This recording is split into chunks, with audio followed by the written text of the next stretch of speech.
Awards watchers, we are here for the Creative Arts Emmy Awards night one of two. Tonight it's going to be focusing on the reality, the variety, the animation, and some other things as we unpack. There's so many Emmys. I think, Riley, is it correct? We've got 48 awards that are going to be given out tonight. That is right, Matt. And in some categories like achievement and animation, we have multiple winners. Oh, fantastic. So many awards tonight. And these are not televised live. So if you want to hear the winners read out live, this is the only place online where you can watch us unveil the winners. We've got people backstage that will be tweeting us the winners as they are announced at the Microsoft Theatre, I believe. Who we got down there today, Riley? Who's down there covering it for Gold Derby? Oh, who do we have? I think Zach and Marcus. Zach and Marcus are there tonight. They'll be tweeting us the winners as they come out. It's due to start right now. So I'm Matt Noble, joined here by Tony Ruiz, Charlie Bright, and Riley Chow. Riley, what are your thoughts for this evening? Well, this is the night where we're going to be learning the winners in the variety and reality and nonfiction categories. So we will not learn much about the drama, comedy, and limited series races tonight. That's more for tomorrow. There are a few categories where we do have nominees from those types of programs. A few categories that are going to be presented tonight. So I guess the producers of the show are betting on, a nonfiction or something of that sort to take down one of our fiction programs. So we'll see if they're right. Yeah. And we'll be getting comments throughout the night on the YouTube page. We might address some of those. And I think, Riley, you can get them up on the screen for us. Charlie, I know you're a big fan of Chris. Thanks, buddy.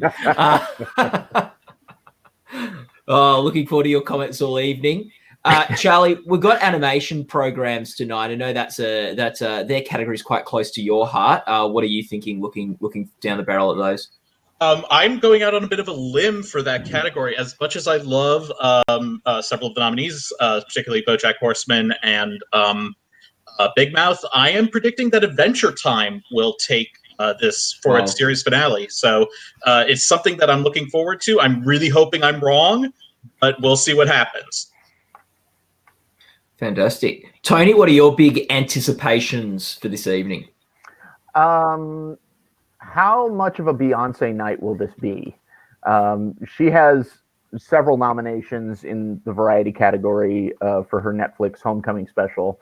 And, she's, because she's Beyonce, because it is Beyonce's world and we all just live in it, we'll see if the Emmys feel the same way. The Emmys are notoriously not necessarily emotional or necessarily even slaves to trends. So we'll have to see exactly if they're willing to, how populist they're going to be tonight.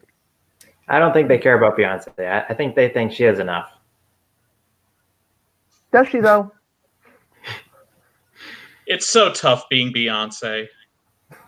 Yeah, well, maybe less tough at the end of tonight. We'll find out just how things go for her. We have the scoop at goldderby.com, which you can go to that website to follow all the Emmy stuff as we're down the pipeline. We actually have the list at Gold Derby of the category orders, the order of categories for this evening. What's the first category that's going to kick us off today, Charles? We got Outstanding Cinematography for a Reality Program. Yeah. Do you like the nominees as well? Yeah, let's run us through the nominees. Let's start talking about it. You got to make sure you clarify that as well. I only give things on the give and take basis. That's fine. I mean, come on. We stayed in that apartment for a couple of days. You should know better, Matt. Yes, and I know Chris D is going to be on my case all night. So we got Deadliest Catch, Life Below Zero, Queer Eye, RuPaul's Drag Race, and Survivor. What do we think, guys? Tony? What do you think is going to take that out? Didn't Life Below Zero win this last year? It did indeed. So, with these types of, when you think of cinematography, you think about how a show looks, and what's going on with the camera, and this is a show that literally the name of it tells you everything you need to know. I mean, these people are in brutal conditions above and near the Arctic Circle. So, I say go with that. I think you could probably say this probably for either Life Below Zero or Deadliest Catch. Yeah, I think they're pretty good predictions. I love Survivor, and I think that's underrepresented with nominations at the Emmy Awards. It can't break through the big ones, even though it's great storytelling. And the production elements on that show are great, but I do think it's going to be hard for Survivor to compete with your Deadliest Catch and Below Zero, which are a bit more showy, and the cinematography is pretty stunning. By the way, we should very quickly say hello to Matt's fellow Aussie, Rob LaCuria, who is in California and is watching right now. And for all us game show nerds, spend time with your family. For all of us game show nerds, our editor Daniel Montgomery just tweeted Tony Ruiz to block.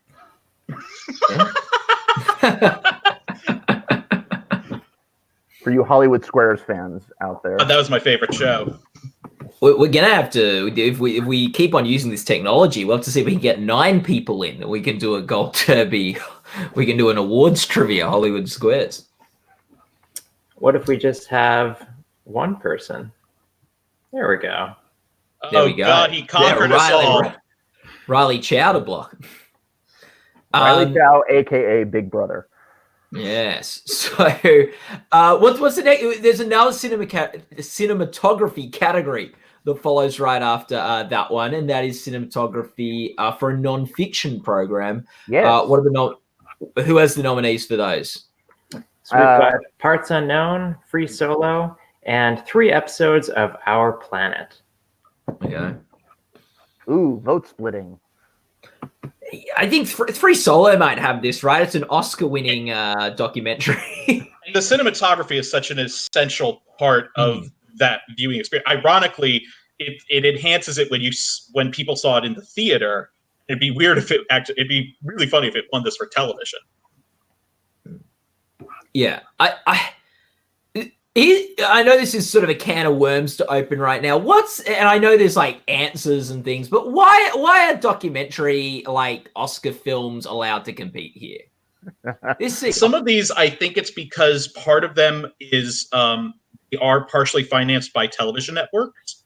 Yeah. I know at least Free Solo was by National Geographic, and RBG and Three Identical Strangers have the link to CNN Films.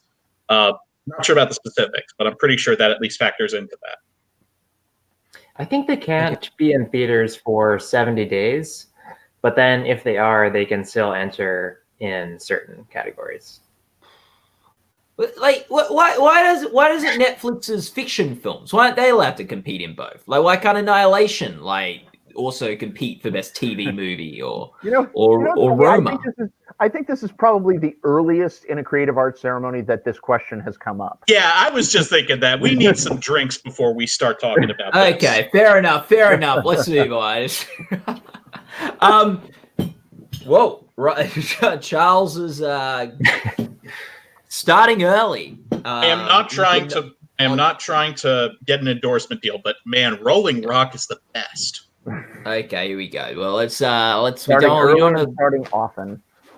Yeah, we don't want to block ourselves to other sponsors potentially as well. So let's after those 2 cinematography awards. After Matt, those where are we getting the winners? Are they coming into you somehow? Twitter.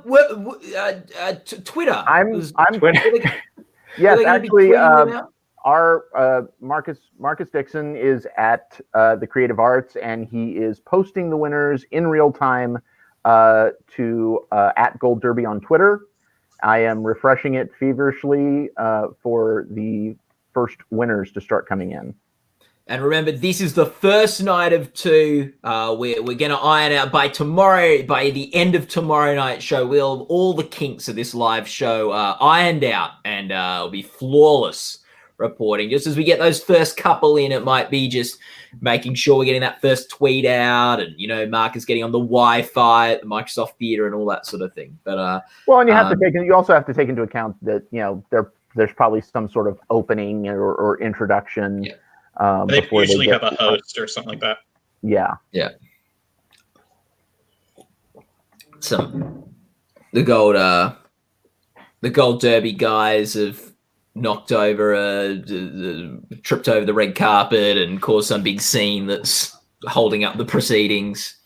What do we think? So after those 2 cinematography awards that open the night, we have our first program award for the evening, our first really best series award for the Emmys this year, and it is Outstanding Unstructured Reality Program. Who are the nominees there, Tony? The nominees there are Born This Way, Deadliest Catch, Life Below Zero, RuPaul's Drag Race Untucked, Somebody Feed Phil, and United Shades of America with W. Kamau Bell. Boy, tough one. He did win the last 2 years, but he was dropped from the host category this year. Before that, Born This Way had won a couple times as well. So they're going to go with something old or something new? I actually thought that they would view the category the way that we do. A bunch of shows that I'm not really that familiar with. I expected RuPaul's Drag Race to win for Untucked a couple years ago, but it seems like voters actually are differentiating the category, so good on them. No, I agree. Okay, who are we going to call for that one? Who are we going to predict, guys? This one was actually in the prediction center, so we have points riding on this. I went with United Shades of America. I don't even know what I went with. I went with either. I did too, only because this is one of those shows kind of like in the vein of a Last Week Tonight, a John Oliver, a Daily Show, something that has a political bent to it. And one thing we've seen in a lot of these types of shows is that the Emmys, once they find one they like, they will stick with it, barring some sort of Candice Bergen situation where people just get so tired of it winning. I would love it if Somebody Feed Phil won. I absolutely love that show because Phil Rosenthal, who's the creator of Everybody Loves Raymond, just geeking out in different amazing locations over food is just one of the funniest things ever. And he did speak to Gold Derby, so. Yeah. No, could get that Gold Derby bump. Oh, we have our first winner. Yes, announce it. What was say the category before you say the winner? Best cinematography for a reality program goes to Life Below Zero. Yeah. So there you go. Last year's winner, correct? Yes. Yes. So this is their third non-consecutive win. I love it. What about so the next category I imagine will be coming pretty soon. I wouldn't be surprised if they got the same presenter doing both of those. It'll probably be the other cinematography category. Yeah, nonfiction program. Yes. Yeah. So that's where we'll see whether Free Solo can start its ascent in Emmys. Well, there we go. Very nice comment. Love it. Keep them coming. Yeah, it'll be Free Solo. Yeah, it'll be Free Solo. Riley and I went to an event that Nat Geo was holding in Hollywood that was, just huge. But when they played this extended clip of Free Solo, and that a lot of people have probably seen this before, but a lot of people maybe hadn't. And just the tension, you could actually, audibly hear as he's making these ascents and these crazy camera angles that they got for that. I have a hard time thinking that would lose. There was a lot of money at that event. Oh boy, a lot of money and Morgan Freeman. I was just checking in the prediction center for that best unstructured reality program of the whole Gold Derby editors. Everyone has picked United Shades of America, including myself, other than our fearless leader Tom O'Neill, who has gone with RuPaul. So he could. I can't remember if I picked Born This Way or Shades of America. I had Born This Way. I may have switched it, but yeah, it's interesting. Like, it's not often you see the Emmys. And we got another one. We have another winner. Okay. Best cinematography for a nonfiction program is indeed Free Solo. Free Solo. There you go. An Oscar and Emmy-winning show. / movie. It's chasing the EGOT. And Jimmy Chin was one of the directors on that, wasn't he? He was. So he got an Oscar. So he now has an Oscar and an Emmy. Yeah. Look out, Tony Awards. Free Solo's gonna make a tilt. At the, Free Solo, the musical. Can't be worse than Spider-Man. Yeah, they'll just get a Broadway theater, whack a screen up, play the film. That's send Tony eligible. I mean, they right? tried it with King Kong. Why not? Mm-hmm. So we'll see. We'll see how that goes. Very good job, Free Solo. Congratulations. And we're just waiting for that structured, that unstructured or structured reality program. It's unstructured reality program, which will be the next award. They come hard and fast at your Creative Arts Awards. So we better. That's also the earliest in this show that Matt's ever made that joke. So. So, and the next one's a big one. Outstanding host for reality competition program. Yes. So, Tony, do you want to read us the nominees for see who the host is with the most? The hosties with the mosties. Outstanding host for reality or competition program. Ellen DeGeneres for Ellen's Game of Games.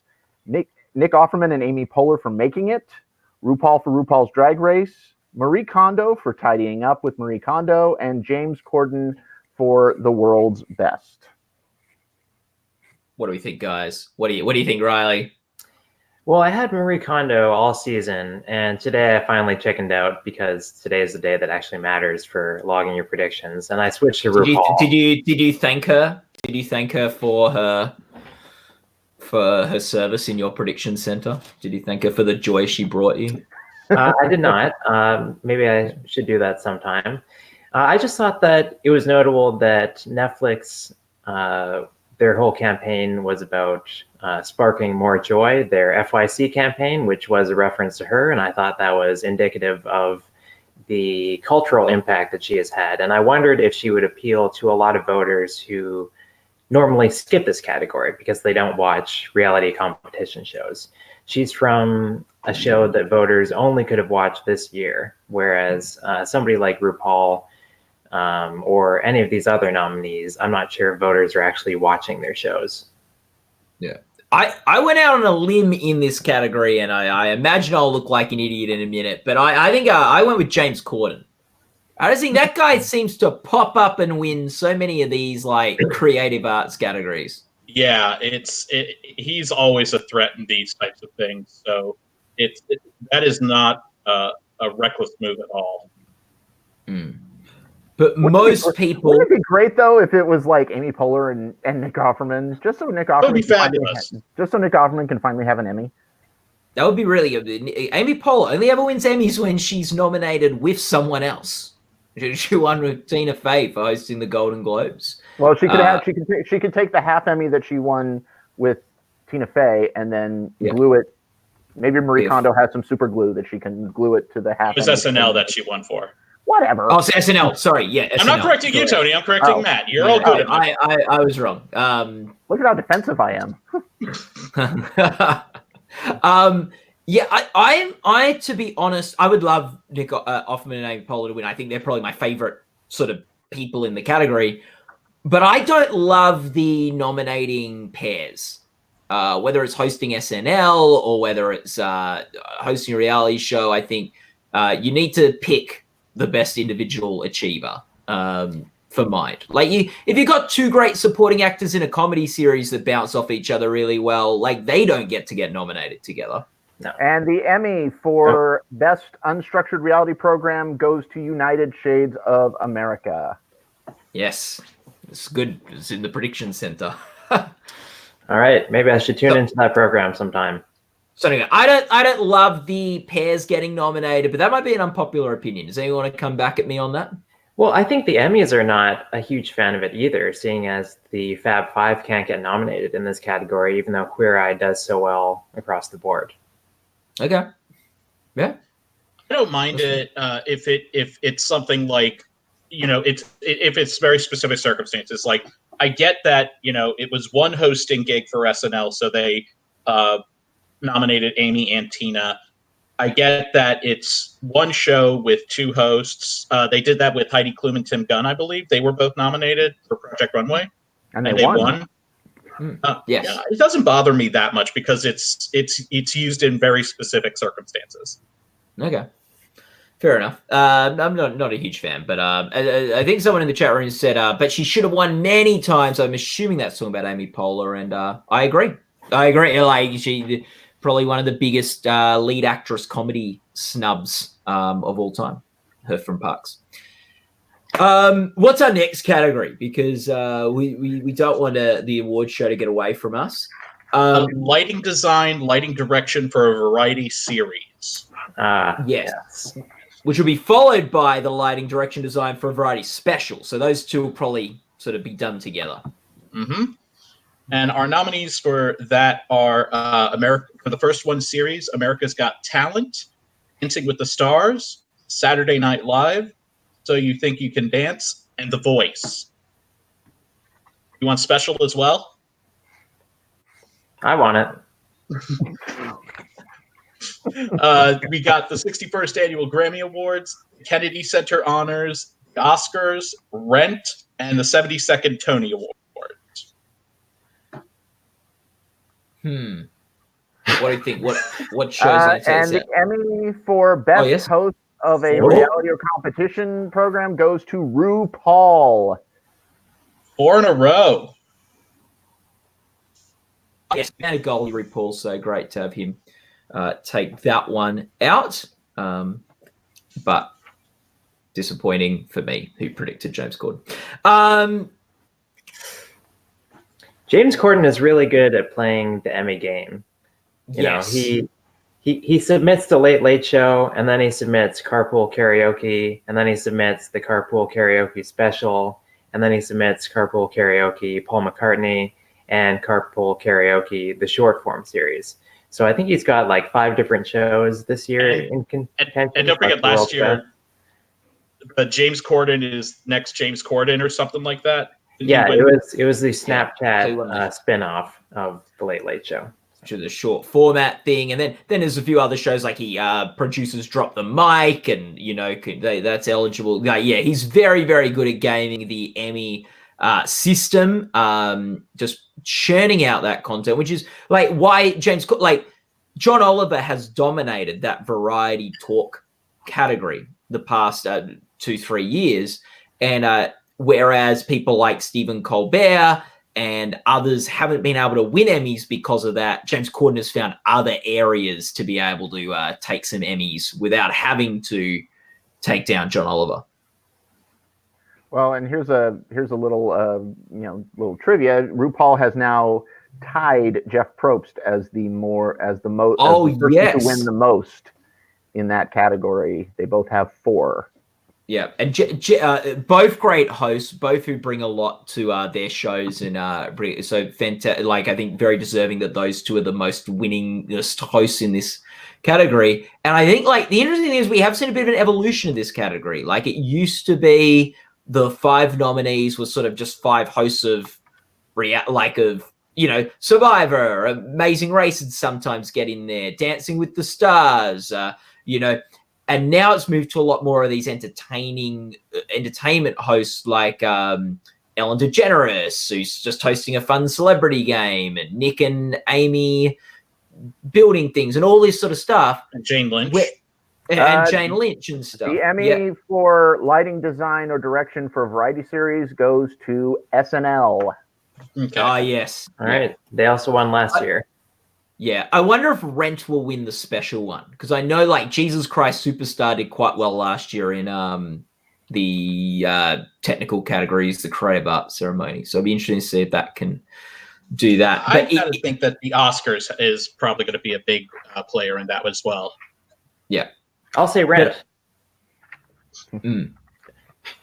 Yeah, no, the Oscars could be a big one there. What I'm just saying about the reality host, though, is I think it's interesting. We went from like sort of more traditional host to more entertainment host, and I feel like RuPaul sort of fits the Venn diagram of both of those things. Incredibly entertaining with flair, but also compares a competition program that is a serious competition.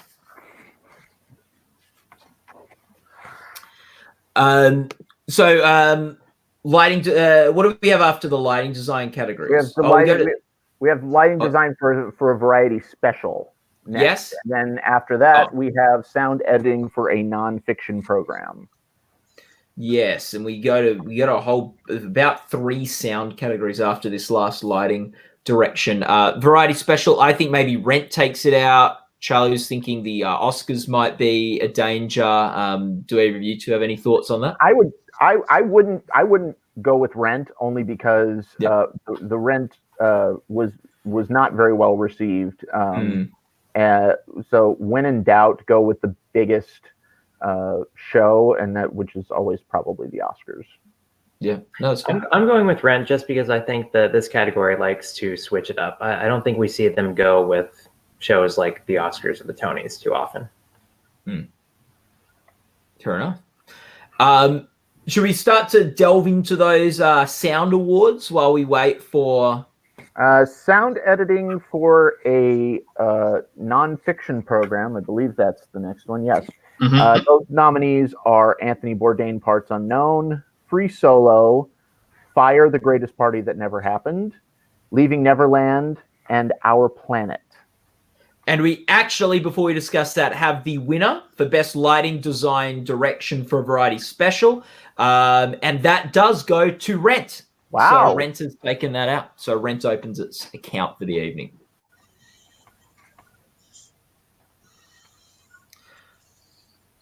So there you go. The live specials continuing to do well.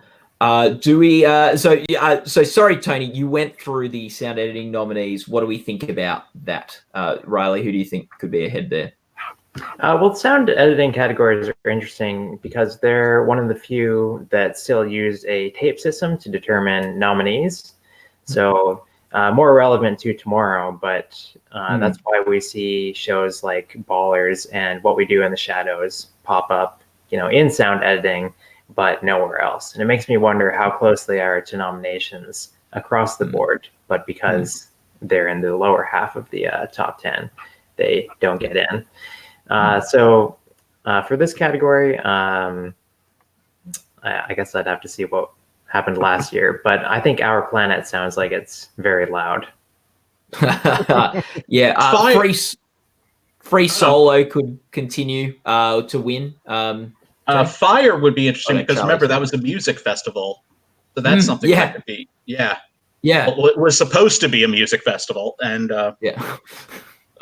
I don't know. I think they probably needed a lot just for cutting all of Job Rule's dialogue together. So. Yeah. Okay, I see that the Two Planet documentary series the last 2 years actually lost this award. So maybe Our Planet is not a good guess. Yeah. You think so? Anthony Bourdain, I think, is always a threat at the Emmys. Parts Unknown did very well last year. So.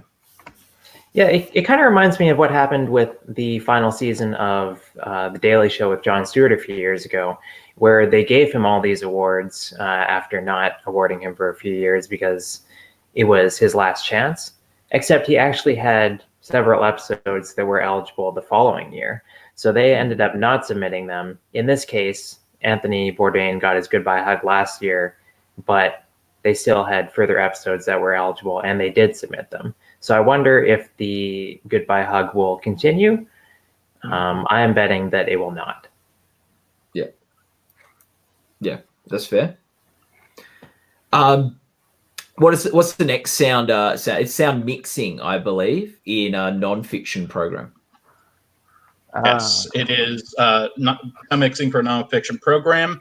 Anthony Bourdain, Parts Unknown. It's actually all the same nominees as the other. Anthony Bourdain, Parts Unknown, Free Solo, Fire, Leaving Neverland, and Our Planet. And Free Solo wins sound editing for a nonfiction program. There you go. Free Solo. Continuing its climb. Hey, it can go on the board now. Yes, it can. Okay, so we have, as always, the Gold Derby Emmy Award tracker. We have a board where we'll be tracking wins. When you win 2 Emmy Awards, you make it onto the board when you have 2. So I will now, with Free Solo's second win, whack it on the board. You guys discuss the next sound categories while I get that all done. Yes. All right, we got sound mixing for a variety series or special, and the nominees there are Aretha, a Grammy celebration for the Queen of Soul, Carpool Karaoke, When Corden Met McCartney, live from Liverpool, the 61st Grammy Awards, Last Week Tonight with John Oliver, and the Oscars. I don't know. I'm a bit Corden. I'm going to go with Corden on a lot of these categories. Be damned, like, you know. And how's that worked out so far, Matt? Sorry? Not very well. I think I would think it would probably be either Aretha or the Grammys. Don't the Grammys usually do well in like these sound categories? Yes. Or like in mixing, I think. Yeah, I'll go with Aretha just because it's different. I'm going to go with Aretha because it has an exclamation point. I like that. It demands to be taken notice of. Much like Miss Franklin herself. Mm-hmm. Yes. All right, and I just want to say about the that Our Planet comment I made. So sound editors Kate Hopkins and Tim Owens have now lost 3 years in a row for doing all these different planet. Well, maybe it's actually 4 in a row because best sound mixing for a nonfiction program went to Free Solo. Whoa, so okay, so it goes up to 3 on the board. Yes.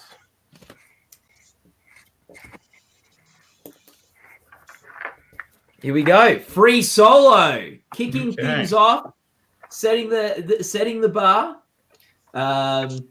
We've got Game of Thrones has won 12 Emmys in the past. That set the record for most of the series in a year. So that's why I've got 13 in red as the sort of see if someone can get up there. Reaching critical mass. Yeah. Who knows? Game of Thrones might win 25 this year or something. So, yes. So Free Solo having a banger night to kick the so far. We're now up to, we've talked about the sound mixing variety, and then after these sound awards, we're going to go into a section of picture editing awards. So the editors, the people who get the footage and put it all together, cut things out. Look, there's a whole lot of comments coming in about Beyonce. That's what everyone's excited for today, I think, to see how Queen Bee can do. So we've got the picture editing categories, and then we got a couple of the animated ones. Yeah. Do we want to picture editing for a structured reality or competition program? I believe it's the next one after that. Those nominees are The Amazing Race, Queer Eye, RuPaul's Drag Race All Stars, and Survivor. What do we think? I'm going to go with Queer Eye. I think it's hot. It won last year. I always love the potential of these editing categories because they can recognize outstanding editing. I find too often they just go to whatever show the Academy likes at the moment. Yeah. That's about right. It's not a bad pick. Like obviously something like The Amazing Race is always very frenetically edited that can be a bit showy. And I'm assuming it's won in the past. And Miss Franklin will not be ignored. Best sound mixing variety series or special goes to Aretha. Aretha has done it. Fantastic.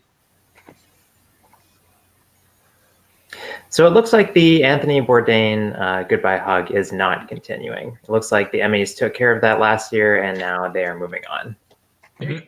I still happen in more of the in more the upper echelon categories of this, but I've been operating under that presumption with these predictions as well. Fair enough.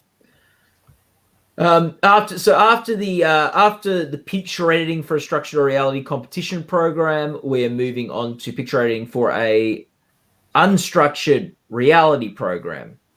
Those and the nominees are Born This Way, Deadliest Catch, Life Below Zero, RuPaul's Drag Race Untucked, and United Shades of America with W. Kamau Bell. Riley, that's a really tough one. Did Life Below Zero win this last year too, or not? No, it was United Shades of America, and Okay. since he won again, I assume that he'll win here again too. No, I think that's a good pick. It's interesting. All the other nominees from this category, other than United Shades of America, have multiple editors, and United Shades of America just has the one editor. Yeah, good point. So, yes, United Shades of America. And then the one after that is picture editing for a variety program. And our nominees there are Carpool Karaoke, When Corda Met McCartney, Drunk History, Last Week Tonight with John Oliver, and Last Week Tonight with John Oliver for segments of the show, and Who is America? Yeah, this is a weird category because you can submit just a segment of your show, or you can submit your entire episode, or you can submit an entire variety special. So it's a real hodgepodge with either too many rules or not enough. I'm really interested to see if Who is America can pull this out, because I'm really rooting for them in their two other categories. I thought it was the most inspired television of the year. You're rooting for it in the other two categories, but not this one? I'm rooting for it in all three, and if it wins here, that'll give me some hope, and maybe I will alter my predictions for the worst for next week's show. I think, go Chow. I would love if either the John Oliver segments won, because, well, the Wax and the Furious one, where he had the wax presidents and was putting them in like an action movie, that was great. But the other one is the journey of Chijon, which is where he creates his own Japanese mascot and sends it over to Japan. And that was just absolutely infectious. I would love for that to win editing here. Yeah, like I think it's like in my mind we have a winner. Queer Eye wins Best Picture Editing for a Structured Reality Program. Fantastic. Great job. Queer Eye, which won Emmys last year, continues its Emmy run. I think I could see Carpool Karaoke, I think, has a chance of winning. And what there was another nominee that when you read would, Matt. Yeah, of course I do. I don't know. I feel like I've been burnt in the past not picking Carpool Karaoke things, and I feel like this year I'm getting burnt for picking Carpool Karaoke things. The whole Emmy world is against you, Matt. Yeah, the Emmy is a fickle dame.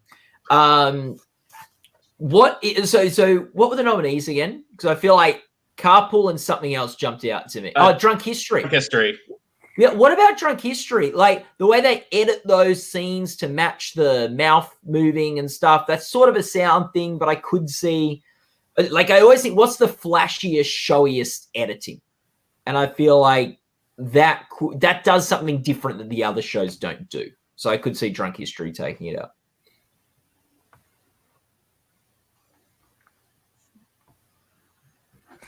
Well, after the editing categories, we actually have a really big category of outstanding character voiceover performance. Yeah, I like this one. Charlie, you're the animation expert at Gold Derby. Why don't you go ahead and read those? No, I have other aspects of my personality. I know. God, forgive me for Do you doing not want to? something. Do you not want to read them out, Chow? Oh, I'll do it. I'll do it. I. My desire for attention does not impede this. We have Kevin Michael Richardson for F is for Family, Seth MacFarlane for Family Guy, Alex Borstein for Family Guy, Hank Azaria for The Simpsons, and Eric Jacobson for When You Wish Upon a Pickle, a Sesame Street special. Alex Borstein won this category last year. The 2 years prior to that, Seth MacFarlane won. And Hank Azaria has won 4 Emmys for voiceover, most recently in 2015. Yes, and this is one of the ones where we had our Gold Derby in the prediction center. A lot of the editors went with Alex Borstein. I went out on a limb and went Hank Azaria. I feel like every now and then he pops up and wins it. Yeah, it's not. That's not a bad choice. I would love for. We have a winner. Picture editing for Unstructured Reality goes to United Shades of America. So now they are on the board with 2, I believe. Oh, yes, you're right. United Shades of America. I don't think that had enough nominations to get a thing. So I will write this one in. It's on 2. United Shades. Okay, United Shades is on the board at 2. There we go. And I just was saying I would love to see Kevin Michael Richardson win this. He's a fantastic voiceover performer. He's been performing for over 20 years. He's probably best known for playing Principal Lewis on American Dad. But, he's just been in so many things. And the episode he submitted is actually, his character is actually very tender and very emotional. And it would be a great win. Yeah. That would be good. And a nice for F is for Family to get a win. What's the deal with this Sesame Street guy? I guess so. Puppetry counts here, does it now? Puppetry does count because it is still technically a voiceover performance until you can actually see the person. Yeah, puppeteers used to be eligible in the acting categories. So has that changed? Oh, I didn't know that. Yeah. And this is the person, Eric Jacobson. He's taken over a lot of the voices that Frank Oz made famous. Mm-hmm. So not just on Sesame Street, but also the Muppets as well. I believe he's the primary voice person for Miss Piggy and Fozzie Bear. With this, he is being singled out for playing Bert, Grover, and my personal hero, Oscar the Grouch. These are 3 of the greatest Sesame Street characters, and I am glad that this guy's been recognized and not Elmo, that I feel like has sort of overwhelmed the Sesame Street universe. And we got another winner. Yes. For picture editing for a variety program last week tonight with John Oliver for one? Wax and the Furious segment. So the one with the wax president comes through. The wax president. John Oliver gets another Emmy. He's expanding, and I'm guessing he has to go up to the people from HBO now and say, "You think buying these 5 wax presidents was a bad investment?" Now, yeah, got you another Emmy. Yeah, so no, so it is interesting. Won 4 years in a row now, and he usually overcomes vote splitting. Yeah. So I guess I will not be switching away from SNL in directing and/or series. Yeah. And with just the Sesame Street thing, is this the first Puppets voiceover that's been nominated in this category? I believe since the firm category was established. Prior to 2010 or 2009, it was a juried award, so there were no formal nominees. And I believe since that has happened, that this is the first instance of that. And if he wins, it'll be the first win of that. Because I'm pretty sure when they had the Muppets show not the Muppet Show, but the ABC The Muppets a couple of years ago, Dave Goelz was on the supporting actor ballot for playing Gonzo. Should have been nominated for all the awards because that was a brilliant show. That was a brilliant show. The Muppets? Yeah, the Muppet reboot was really, really good. Yeah. It had So- Swedish Chef singing Rapper's Delight. I mean, what more do Hello. you want from a program? It was good, and it did win a Guild Award for the set for art direction. And also the interesting thing is that the rules used to state, and it's probably changed now, that you could submit the gender of the puppet, not the gender of the actor. It's interesting. Pretty sure that's true. Pretty sure that's true. So it's wrong. Please, someone correct me. The cool Just to point guy, out in the cool guy in the cool guy chat room. says, Yeah, you and I both saw it. says, like, to be fair, 2 people watched the Muppets. Yes, Charlie and me. There you go. Alonzo and Dave, they also watched it. Oh yes, Yeah. they did. Yes. Yeah, the Muppets. You can never give the Muppets too much love, Sean. Okay. All right, so I'm going Seth with MacFarlane has got back. Seth MacFarlane wins the character voiceover category. Wow. So everyone's wrong because a lot of people. Did anyone say Seth MacFarlane here? No. No. I was No. just going to explain something about Alex Borstein. Do you think just on that, interesting, look at Seth MacFarlane. He's nominated for voicing Peter Griffin, Stewie Griffin, Glenn Quagmire, Tom Tucker, and Seamus. That is the most characters. Do you reckon that actually impacts it when they're voting? Who's got the most characters that they're voicing? Well, it's ironic because he's been nominated a bunch, and I think he's only won one other time. No, he's won. He won in 2000 when it was a juried award, and he won 2 times in a row in 2016 and 17. We also have a winner in Best Animated Program. The winner is. Oh, God. The Can you? We haven't talked about this Wait, yet. Tony. Can you read out the nominees What is it? first? Can you read out the What nominees? is it? I didn't hear. The nominees were Big Mouth, Bob's Burgers, BoJack Horseman, Come Along with Me from Adventure Time, and The Simpsons. And the winner is The Simpsons. Oh.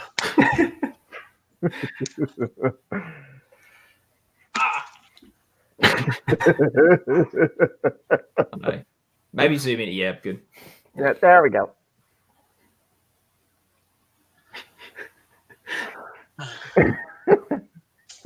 That was worth every moment. Boy. Yeah, BoJack Horseman, they finally got in this year, and I thought that they would have that plurality. I think The Simpsons was dead last in our prediction center. Yeah. Never bet against The Simpsons. Charlie, The last couple of years, that's usually been a good strategy. Yeah. Give us your thoughts, Charlie. Just unload here. Let's we're here for you. Just Okay. Careful how you phrase that, because I could just go absolutely ballistic. okay, well, remember before we get to the other category, I'm a huge fan of BoJack Horseman. The episode they were nominated for Free Churro was so risky, but it was done so well.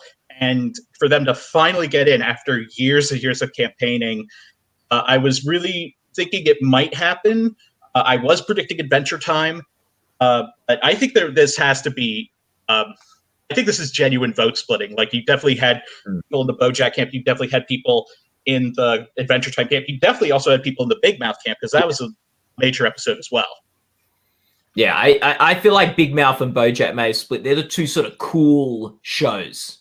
They're the ones. Adventure Time also kind of has that feel to it. I mean, it has a very devoted following for it. Yeah, I think that is true, but I feel like that's more of a cult thing, whereas BoJack and Big Mouth have some like big sort of industry names, but like John Mulaney and Nick Kroll are one, and Will Arnett and Aaron Paul and the other. I feel like they're sort of and they're great shows, and particularly I love BoJack, and I think that's fantastic. And That's the best show on television. I went down the because Rick and Morty had been snubbed for so long and got in last year and won off the back of it. I sort of thought BoJack would do the same. I think that if Rick and Morty hadn't won last year, I probably wouldn't have even considered BoJack winning. I probably was no, so they don't really like it that much. But Rick and Morty showed it can happen. I particularly love JB Legend in the chat says about The Simpsons win. It's the best Emmy choice of 1993. It's absolutely right about that. And look, It's not a bad BoJack. episode, though. It's not a bad episode that they won Okay, for. It's okay. just very surprising. This is the first time in. But guys, just do your own thing. I gotta work on I gotta make edits to these articles. Okay. Well, I forgot about that. Ladies and gentlemen, we need to hold for a second. The nominees for Best Directing of Variety Special were Ben Winston for Carpool Karaoke, Beyonce and Ed Burke for Homecoming, James Burrows and Andy Fisher for Live in Front of a Studio Audience, Glenn Wise for the Oscars, and Tom Zimney for Springsteen on Broadway. And the winner, Duck Beehive, the winner is Tom Zimney for Springsteen on Broadway. Wow. I definitely did not have that, nor was I considering him. How about any of you? Yeah, definitely not. I thought it'd be between Beyonce and we also Gordon. have another winner. They're coming fast and furious. Yes. The nominees for directing for documentary nonfiction program: Free Solo, Fire, The Greatest Party That Never Happened, Leaving Neverland, RBG, and Three Identical Strangers. The winners are Elizabeth Chai and Jimmy Chin for Free Solo. Whoa! There we go, up to 4 wins for Free Solo. Get that Miley Cyrus playing. It's going on the climb. So, wow, what? Wow, isn't it Miley Cyrus song is called "The Climb"? Right? It's like no, I'm not judging. I'm just like, wow, that was an interesting reference. The chat room would love it. The chat room would love it if we talked more about Miley Cyrus and even. So yeah, boy, I really thought Beyonce. It was Beyonce or Corden. I think was going to win that one. Just I to read would have said Live in Front of a Studio Audience or the Oscars, but again, definitely not Springsteen. Yeah. Born to win, Bruce Springsteen. So just to get in front of the next 2 categories, because they seem to be coming fast and furiously. Yep. Casting for a reality program. Yes. Those nominees are Born This Way, Queer Eye, RuPaul's Drag Race, Shark Tank, and The Voice. I think one of the first 3 takes this out. Last year it went to Queer Eye. They were also casting the hosts. I don't know if that was considered or not, but I'm going to say that they win it again. Yeah. Oh, we've got Gary Slay in the chat room. The Australian one has so much taste. I have no idea whether that's a sarcastic comment or not.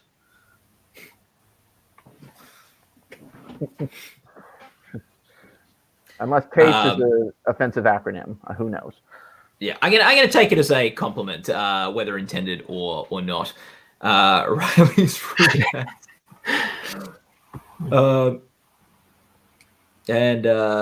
Cool guy, yeah. It's a nice least inspired picks. So maybe Veep will win. Well, cool guy, back off Veep, buddy. No, it's strange though. It started out, it seemed like we were getting a lot of the same winners that we had last year. Then it started reaching even further back, going to The Simpsons and Seth MacFarlane. So that makes me wonder. Yes, it's interesting. I don't know. Just when you think you figured out the Emmys, they take a sharp turn. And Queer Eye wins for best casting. I think it makes sense. It won last year. I think betting on the one that won last year never is the worst strategy with the Emmys. We've got directing for reality program next. Yes, those nominees are The Amazing Race, American Ninja Warrior, Queer Eye, RuPaul's Drag Race, and Shark Tank. So I interviewed this Queer Eye director, Hisham Abed, and he was the director of The Hills, and he previously did Laguna Beach. He was the original director of Duck Dynasty. He did Off the Rockers with Betty White. And he was only invited to join the Academy this year, which I thought was shameful. I mean, it's one thing if you don't consider reality, if you don't take it seriously, but the Emmys have how many categories about reality? And it's not just, the Emmys that the Television Academy is in charge of. They also do, all their Television Academy shenanigans, and they've only invited this guy who has made such a mark on the television landscape this year. Yeah. Last year, Queer Eye was not nominated in this category because their director, the showrunner, was uncredited, so could not be submitted. And just an update, Queer Eye now has won 2 Emmys, correct? Yes. It won picture editing and it won casting, and it might be about to win directing too after that interview with Riley. So we'll have to keep. No, it hasn't been announced yet. Still waiting. Still waiting. Shout out. I'll get the. What's the category after that one? After the directing category? We got wait, that was casting we were talking about, right? Casting We're talking about directing. Oh, okay. It's after directing, it's costumes. Queer Eye has won directing for a reality program, so now it's up to 3. 3 wins. Fantastic. So that is a bit of a sign of weakness for RuPaul's Drag Race. Yeah. Which won last year. Last year was the first year that they had a reality directing category at the Emmys. They've had it at the DJ Awards for a while. Before last year, it was just combined with the general nonfiction directing category. Yeah. The category next is costumes for variety, nonfiction, or reality programming. We have Dancing with the Stars, Homecoming, a film by Beyonce, Masked Singer, RuPaul's Drag Race, and Saturday Night Live.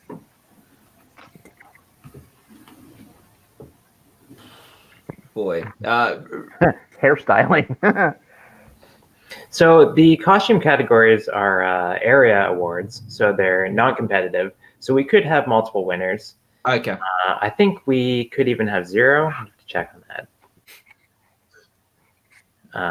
No, It'd be really cruel to invite all those people and go, none of you win.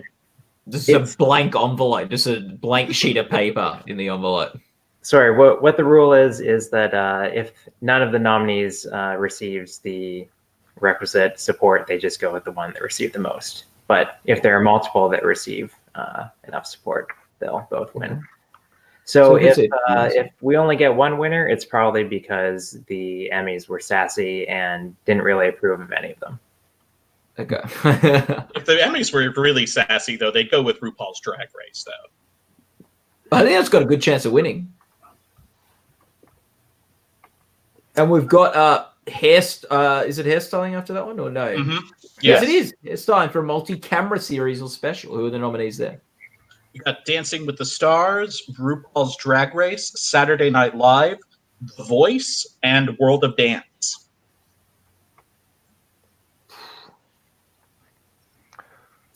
What do we think? I would have to go with RuPaul's Drag Race on that one. Yeah. This is where we could see RuPaul open the checking account. Has RuPaul won yet? I don't think so. I don't think so. With one for host. But yeah, that counts. Yeah. That counts. That's an award. Yeah, so RuPaul won both of these awards last year. The next one, costumes, is another that Beyonce is in and could lose. Yes, let's have a look at that costumes. The one with the one. So Beyonce could take out costumes against RuPaul. There's some fun showdowns today. Whether it's Beyonce versus RuPaul, Corden versus Beyonce. It's really just Beyonce's in a lot. Beyonce's shows in a lot of categories. As me and Daniel are so fond of saying about anything at the Grammys, it's best Beyonce and a Beyonce by Beyonce. Well, except in the world of costumes, because it is RuPaul's Drag Race. Yes, there you go. So RuPaul has now won his second, or their second as a show, Emmy of the night. So we'll get RuPaul on the board as well. Show is gender neutral. Use the right pronouns. What should I say? Tell me what to say. There, no, you used the right one. At first you used he, but then you used there, so we're all good now. Okay, there. So my sincerest apologies to anyone who's been It's a offended. good thing you're not in the country, or else the PC police would come for you. I'm very sorry. No, I'm sincerely sorry. It's running a live show. No offense is intended. Oh no, people gonna be angry with me. Matt, I thought you were updating the board. That's why I went to you there. Oh, I am updating the board. I thought you're like, oh no, Matt's in hot water. Let's zoom in on this. This is okay. After that, we have after hairstyling, which is up next, we have makeup for multi-camera series or special non-prosthetic. Our nominees there are Dancing with the Stars, Rent, RuPaul's Drag Race, Saturday Night Live, So You Think You Can Dance, and The Voice. And you got to think this is probably RuPaul's Drag Race to lose. Well, SNL has won the last 2 years, and RuPaul has actually not won this award. Oh, okay. Oh, there you go. Who has won the last couple of years? Last couple of years was SNL. SNL. So, and they're nominated again here. So, I don't know. I'd predict them.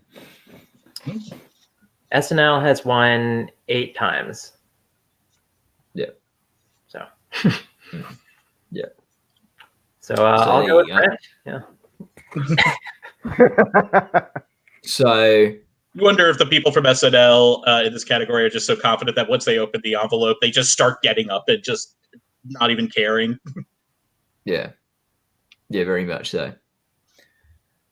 So, yeah. What's the category after that one? Do we have a new winner? Do we have we're waiting still? We're still waiting.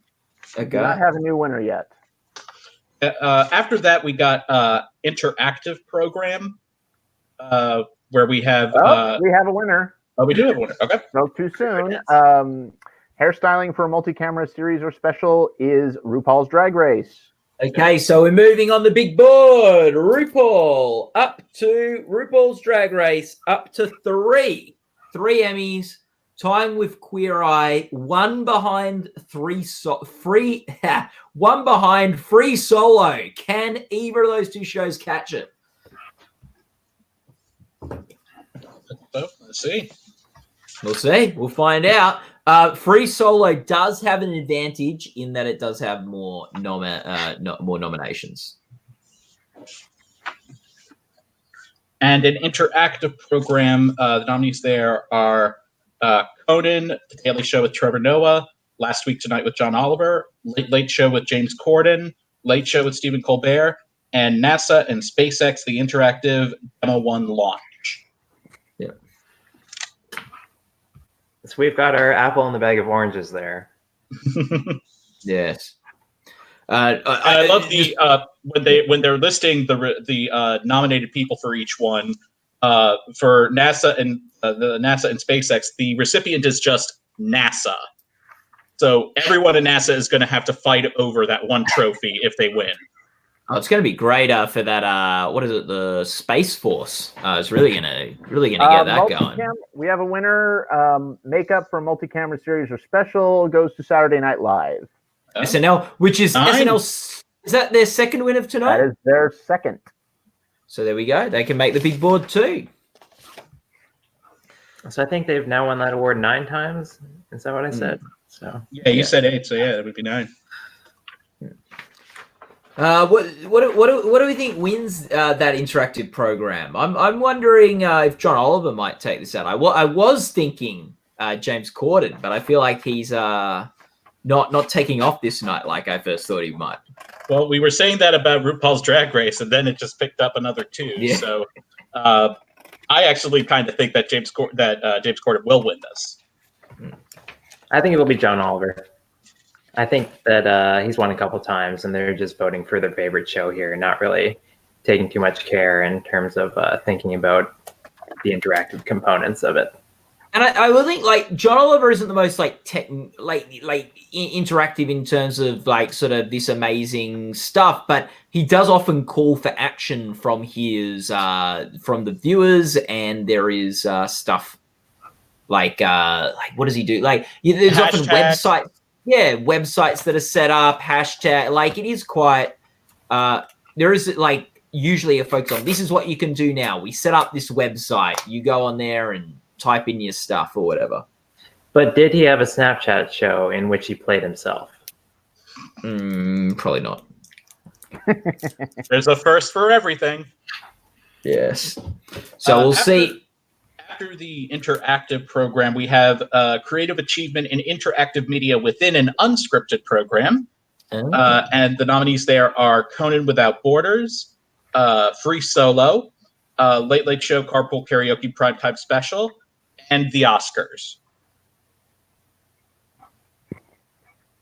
Yeah. Boy. I love Conan Without Borders is such a funny show. Like, I'd love for that to win. That'd be great. Be nice to see. Conan O'Brien another Emmy. He did win last year. Oh, there you go. It just, and it feels like really unscripted compared to, like, the Oscars does not feel like an unscripted show. No, there's nothing about the Oscars that's unscripted. The acceptance speeches, sort of, like, though they're usually written out beforehand, but I guess the script writers aren't doing those. So, yeah.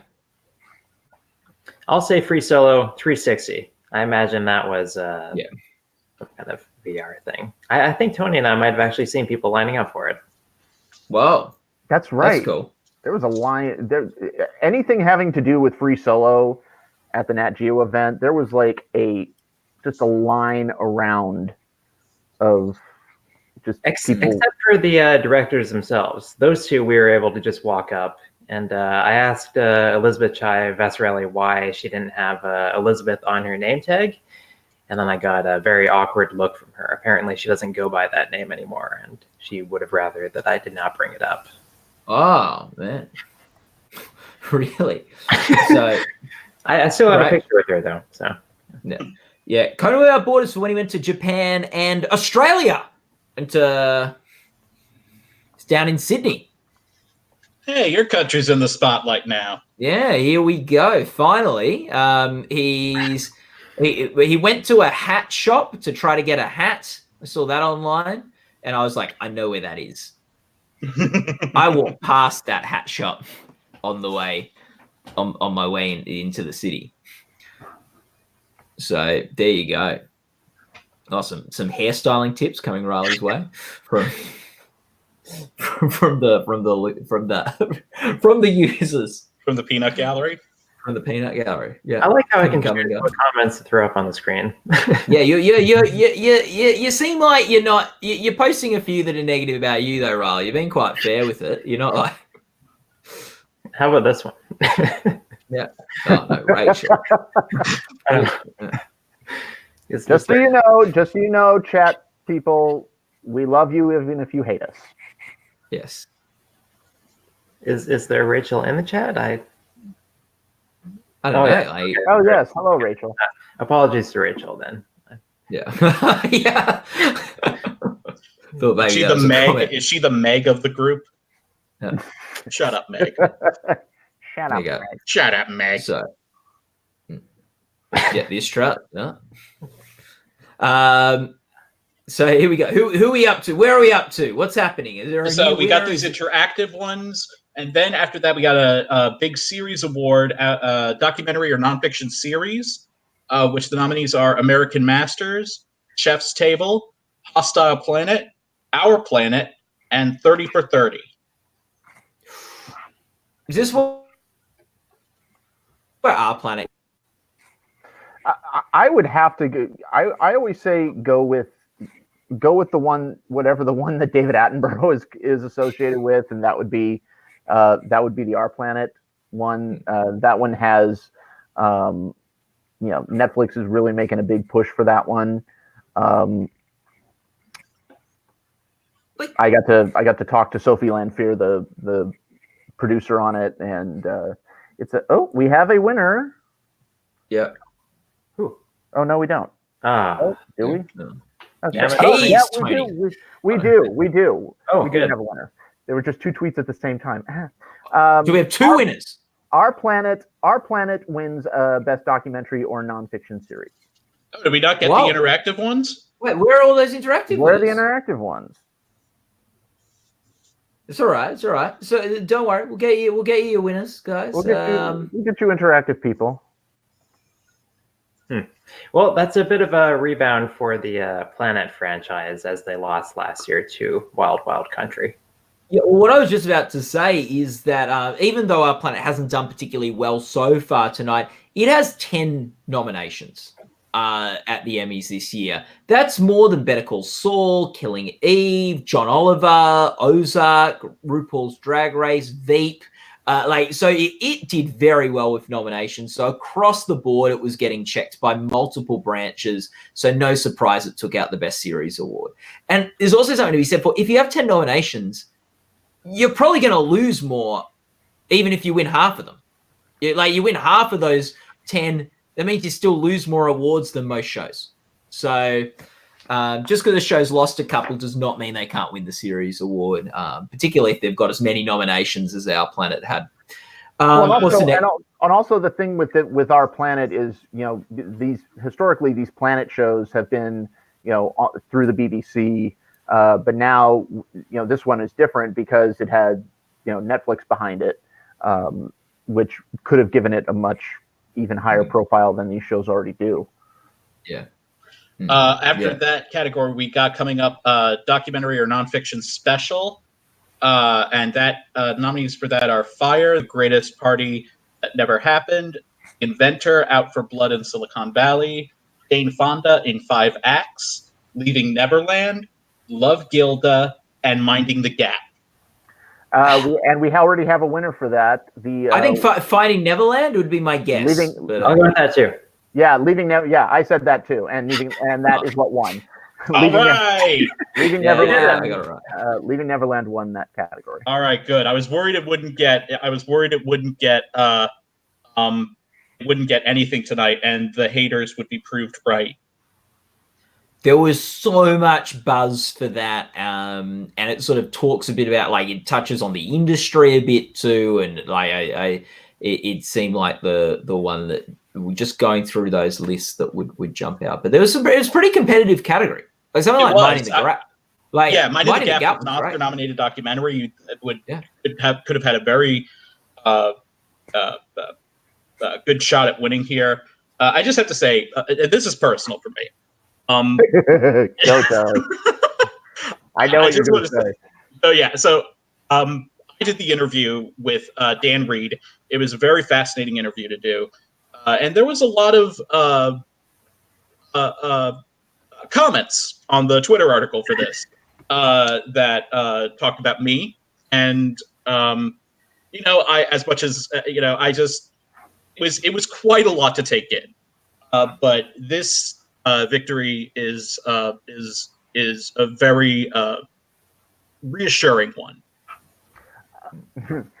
We have some interesting backstage gossip from our own Marcus Dixon. Apparently, Terry Crews was supposed to present the two interactive categories, but they skipped him and those two categories for now. No reason why given. Okay, well. Now we know. After that, we have informational series or special, and nominees there are Anthony Bourdain, Parts Unknown, Comedians in Cars Getting Coffee, Rhea Remini's Scientology and the Aftermath, My Next Guest Needs No Introduction with David Letterman, and Surviving R. Kelly. Yeah, so last year, Anthony Bourdain won more awards, his show, than it ever had before. But I feel like the Emmys under the current voting system, where it's not defined by panels who view specific tapes, it's more just about what's popular. I think they're going to go for more a show of the moment, which is Surviving R. Kelly here. I would think that, but again, Anthony Bourdain is the only one that has nominations elsewhere, at least off the top of my head. And for Surviving R. Kelly, this is their only nomination. Yep. I would love for it to win. You know what, Charlie? Your reasoning is sound because the winner for Best Informational Series is Anthony Bourdain, Parts Unknown. Okay. There you go. So Anthony Bourdain takes it out, even though he hasn't been too successful in the other categories. So there you go. Maybe a bit of that same sort of idea with Our Planet. Is it sort of like you have so many nominations, it helps you in that series, or it shows broad support for the show, even though you might not be picking up those wins, and you've got more awards to lose. Perhaps we will see the same thing with Game of Thrones, because I wonder how much passion there is in the individual achievement categories. Yeah, that's going to be fascinating to see tomorrow night. Yeah. So it's proof that no matter, even though it's not nominated at all tonight, or no, it maybe has one or two in the music. We cannot escape it. Yeah. Yes. Anthony Bourdain had 6 nominations all up this year, or like at least the Parts Unknown series had 6 nominations this year. After that, we have. I'm sorry, did I steal your thunder there, Matt? No. Go, continue. We have exceptional merit in documentary filmmaking. In this category, we have 2 Oscar-nominated documentaries here. We have Divide and Conquer, the story of Roger Ailes, Hill County, This Morning, This Evening, RBG, Sentence, and 3 Identical Strangers. There we go. Would love to see 3 Identical Strangers win, or The Sentence. The Sentence is really compelling. And the director of that, Rudy Valdez, brought The Subject, his sister, who finally got out of prison, as his date for the night. So, shout out to them. Yeah, this one's a very special award because it's a juried award, but instead of just skipping straight to the winners like most others of that type, this one actually has nominees. But we do see very surprising results in this category where they usually subvert the front runner. So I think that RBG is a bit too populist for the panel, and I think that's actually the one that's favored in our odds. I'm going with Hale County instead. And that, by the way, would be a great win. I love Hale County. I love almost all of. I love all of these. I'd love to see 3 Identical Strangers. This as a makeup for not getting in for the Oscars this year. Yeah, that was such a wonderful film. I saw that on a plane, 3 Identical Strangers, and it was fantastic. Oh, it's so heartbreaking. I feel like it's not important enough for the jury, but we'll see. Yeah. Well, that could put something like Divide and Conquer, the story of Roger Ailes, into a more serious position to win. Yeah. No, very much so. So the category after that is motion editing, correct? That's a juried award as well. Motion design, yeah. So motion design sorry, already been given out. That's one of the ones where they skip the nominee phase, and it's just whatever submissions they have, they decide if they want to award them or just pretend that they weren't even submitted. So that award went to Patriot Act with Hassan Minhaj, and I feel like this award was created a few years ago just to give this show that award. That's an extremely win. Yeah.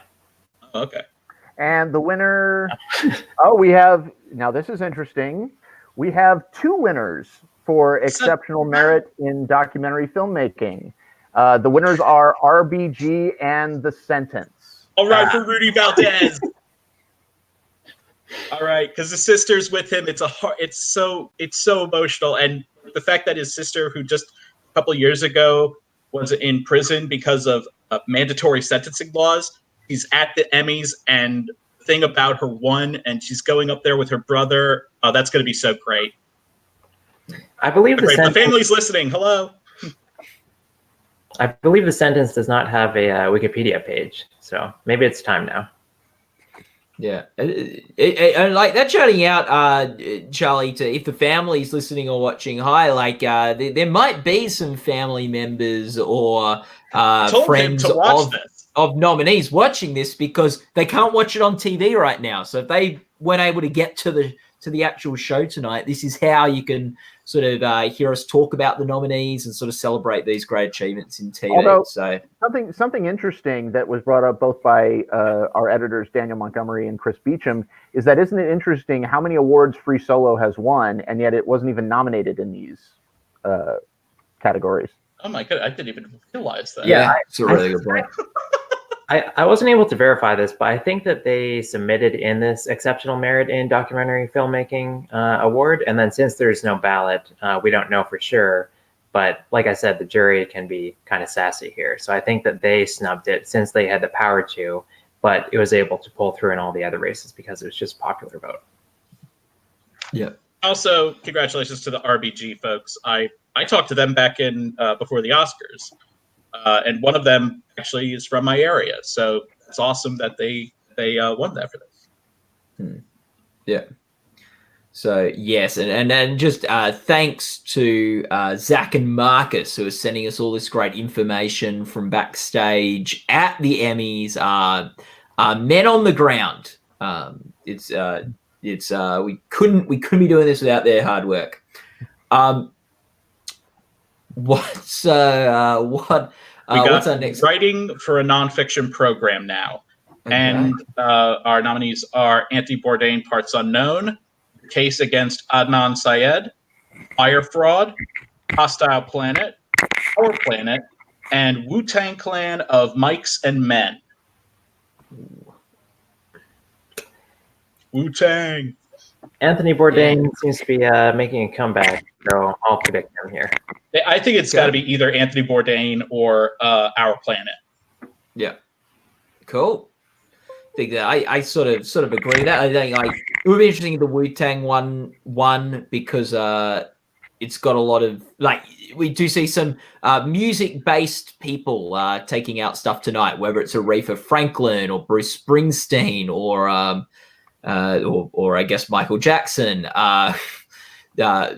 So it will be interesting to see the Wu-Tang Clan can in the winner's circle. It'd be interesting if it was Fire Fraud, because the other documentary about the Fire Festival got all these nominations, and then just randomly here they threw in the Hulu one. So. Yeah. Let's talk about this award does go to the standalone documentary. Last year was the first time that Parts Unknown actually won, so I could see it going to Fire Fraud. Let's talk a bit about writing for a variety special, which I think is a very exciting category.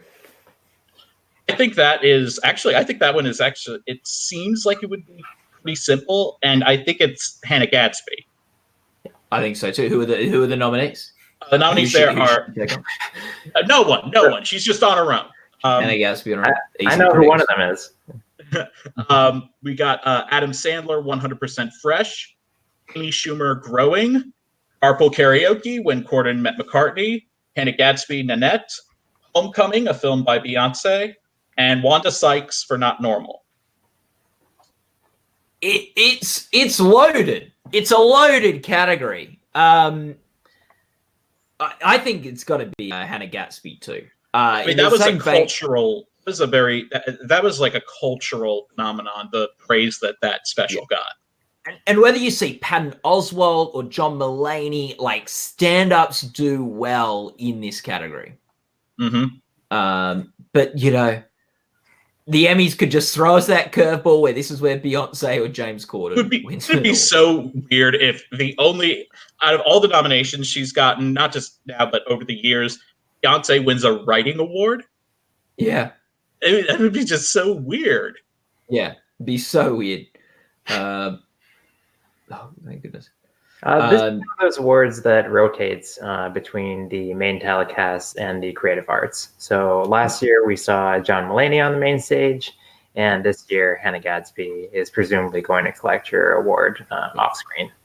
Look, don't completely write out Wanda Sykes. She's a great comedian. Has she ever won?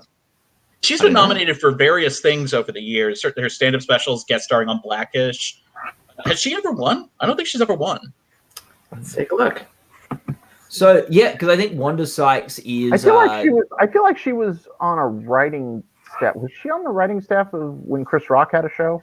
Oh, she might have been. Yeah. I'm totally guessing on that. She won, in 1999 for Chris Rock.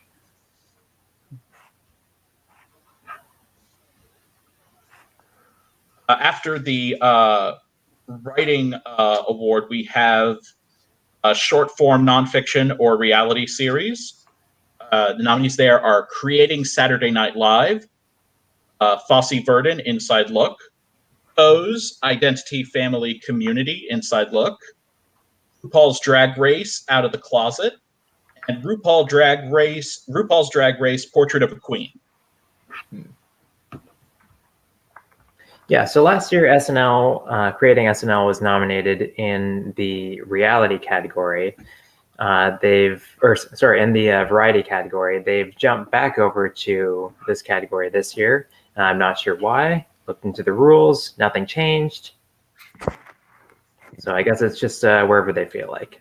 There's some categories at the Emmys where it is a bit up to the discretion of the nominee to decide where to submit themselves. Like, you know, the obvious ones are whether they go lead or supporting acting. But, you know, sometimes we've seen different people make different choices in years. So maybe it's just a bit of up to discretion.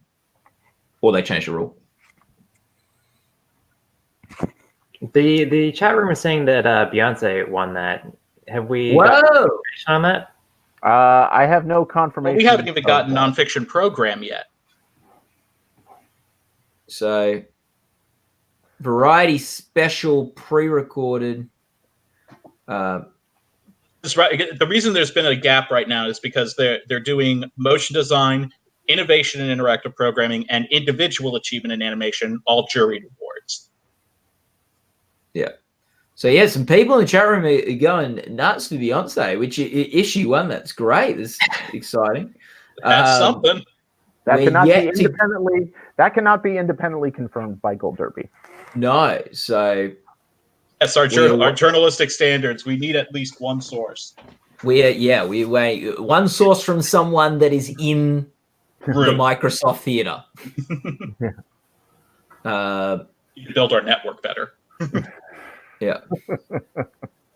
Or at least I do. Yeah. So, apparently okay. Yeah. Okay. So we'll see what happens there. There's some stuff's happening. It's some big There've also been Wi-Fi issues before yes. in the press room of the Microsoft Theater. The Microsoft Theater does not have the best Wi-Fi. Yeah. So that could also account for why we might not be getting that right now. Yeah. So Riley, while we're waiting, there was a question earlier in the chat room.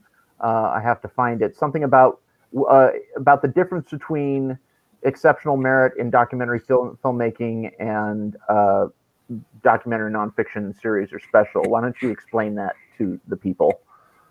Yeah, well, one of them, the exceptional merit in documentary filmmaking, that one, like I said, it's a juried award. So you're submitting to a panel, and they can be a lot more fickle than the masses. It'll certainly help something like The Sentence that doesn't have that visibility. And I think it's also supposed to be based more on a few specific criteria, like innovation and social relevance and that kind of thing. I think if a movie has a theatrical release and it's in theaters longer than 70 days, and I think it has to go that way. But really, I don't understand it either. Fair enough. To one of the people in the chat saying, when I called Nanette a cultural phenomenon, saying, have I not seen Homecoming? No, I haven't. Should be obvious to you. If I'm not praising it, I haven't seen it. Yeah, and look. I think Beyonce Homecoming also a cultural phenomenon in its own right. But I do think when they go to judge the writing, that in this category, often the stand-up comedian's writing seems to be rewarded quite well. It's very wordy, and therefore that's why we saw John Mulaney upset last year. And the one thing that does, I think, does go in Beyonce's favor there is that they usually also, it's not just like stand-ups. They like something with a single writing credit usually, and it is just Beyonce nominated there. No one else is credited there. Yeah, but I think it's like I said at the very beginning. I don't think the Academy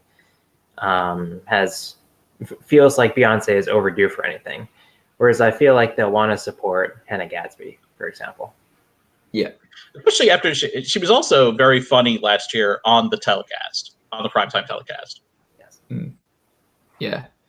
No, great. And it's great to see an Australian doing so well, win or lose. Great to see an Australian doing so well. Especially, you don't see at the Emmys a lot of like Australian stand-up comedians break through. So that's sort of cool. See a few actors. We get some Australian actors over there that get a lot of acclaim. But If they show up to the ceremony. yes. And Mendelsohn didn't. Yeah, you're right. So what are we up to? Like, there does seem to have been a bit of a slow in the flow of information coming from the Microsoft Theatre. Which actually it isn't that. I mean, we're more than halfway done already. So Yeah. we've got some. I think the last ones are going to come very quickly. Yes, and this Rapid is the. fire. And with Creative Arts Emmys, this is how it sort of works every year. You get like boom, boom, boom, boom. Then there'll be a bit of a lull. I don't know. They give some honorary thing and slow things out. Then boom, boom, boom, boom. So We have a new winner. Ooh, fantastic. Best writing for a nonfiction program is Anthony Bourdain, Parts Unknown. All right. So he picks up another posthumous win. Is that Parts Unknown's second win of the evening? Yes, after informational series, I think. Yeah. All right. Yeah. Everybody stretch except Matt. So we'll get that. Just wait. I'll get the thing. What's that? Why am I the only one on it for the board? Yeah. For the board. Well, we'll have the board ready in a minute. We'll have the board ready in a minute. I'm just gonna find the Sorry about Parts that. Unknown thing. We'll don't worry. We're on it. We're on it. Here, we'll go to Tony instead. Tony, great. We are waiting. It's Tony. How close are we to the Beyonce Nanette showdown? Is that the next category? That's the next one that's supposed to be coming. Oh my gosh, I'm so excited. This I is don't an think we've epic. done this yet, so. No, we haven't done that yet. Do it. Animation's over for me, so everything's downhill. So we can get a better look at your hairdo, Riley. It looks good. Rocking the Sean. It looks fine. It's fine. That button I on? don't know what. So, what category are we gonna have after the Nanette? Nanette Beyonce. We talked about short form nonfiction. We got technical direction for a series, and the nominees there are The Big Bang Theory, Conan, Last Week Tonight with John Oliver, Late Late Show with James Corden, Saturday Night Live, and The Voice. SNL. I think The Voice might win that one. Really? Haven't they won this before? Or like something like Dancing with the Stars has won this, I The think. Voice has not won this, but SNL has won 13 times. Okay, then I stay corrected on that one. So the producers are betting on The Big Bang Theory to lose this one, since they have stuck this award at this ceremony and not tomorrow's. Yes. I guess maybe it's just majority. Yeah, so that'd be a bit annoying for the Big Bang Theory people who have rocked up tonight. They're not with their other sort of friends who, well, I don't know, maybe they've got friends who work in Variety and Unstructured and all that sort of thing. Yes. So let's see. I'm so excited for this writing award. I see this like what a contest. What a okay. What is after the technical direction-y thing? I think we got technical direction for a special. Okay. Nominees there are the Kennedy Center Honors. Woo! We have a winner. Okay. Writing for Variety Special is Hannah Gadsby for Nanette. Oh, that's fantastic. Very well deserved. An Emmy-winning program now, and yeah, that's so great for Hannah Gadsby to win that. I've never heard of her before that special came out, and she's really rocking it. It was one of those specials that you just started hearing people talk about it, And then it was one of those things where no matter how much you had heard about it prior to watching it, then you watched it and you were just, I don't know about anybody else, that whole thing made me laugh hysterically, and then it just gutted me at the same time. I mean, it's unlike, to call it a stand-up special, I think is almost minimalist in what it is. It's so much a performance piece that is both comedy and tragic. It's just one of the most brilliant things I've ever seen. We also have a winner in a short-form nonfiction reality series, which has gone to creating Saturday Night Live. So Lorne Michaels has yet another Emmy to add to his mantle. Is that an official Saturday Night Live win, or is that? It is not officially. It's not. Lorne Michaels is credited on there. Yeah. Oh, he still gets the Emmy. What? Yeah, I think. And it's quite. It's not too often you get an Emmy-winning Australian co-production as well. So I know Top of the Lake, Australia helped with that one, but there aren't too many other. It win cinematography. Yeah, so it's not the first. It's not the first Australian co-production to win an Emmy, but you know, there's few and far between the Australian shows that are able to break through. So yeah, don't worry, Matt. Hannah Gadsby, she will get onto your board. She will get more wins than Top of the Lake. The Prediction Center is not favoring her for Variety Special, but I think it's everything that you guys have been saying about how that special had such cultural impact that I don't think voters are going to differentiate between the program category and the writing category. I think they're going to vote for Hannah Gadsby where they can. They also are very, and they also like last year they had some big specials there. They still went with Dave Chappelle's stand-up special. Yeah, they're not. So even though it may be up against some things that may be considered bigger, it's definitely not a what's the word I'm looking for. It's not a deterrent. Yeah, but I think you've also got to be very wary of in Variety Special Carpool Karaoke and Beyonce. Like, I do think that Gatsby was like looking really good for writing, and I was very confident in her writing. I've gone with Carpool Karaoke here now. James, we have a new winner. Well. Yeah, we have a new winner. Best technical direction for a series is Last Week Tonight with John Oliver. Oh, another John. So that's John Oliver's second win of the night, correct? I don't think they've won that award before. Yeah, there you go. So I'll put him on the board. But I do think Variety Special is going to be a tougher win for Hannah Gadsby. I do think that is where Beyonce has a really good chance, and I think James Corden might take it out, because I am reminded of the year where you had Stephen Colbert's election special, Samantha Bee's White House Correspondents' Dinner thing, and didn't James Corden take that one out? Might have. From memory? Yeah, I think so. After the this technical direction category, we have outstanding original music and lyrics. Yes, which is going to be interesting. We have nominated there. We have Crazy Ex-Girlfriend for the song "I Have to Get Out," or from the song "Antidepressants Are So Not a Big Deal." Documentary Now for Holiday Party. I Did a Little Cocaine Tonight. Flight of the Conchords live in London for Father and Son. Saturday Night Live for the Upper East Side. Song of Parkland for Beautiful Things Can Grow. And Tony Awards for This One's for You.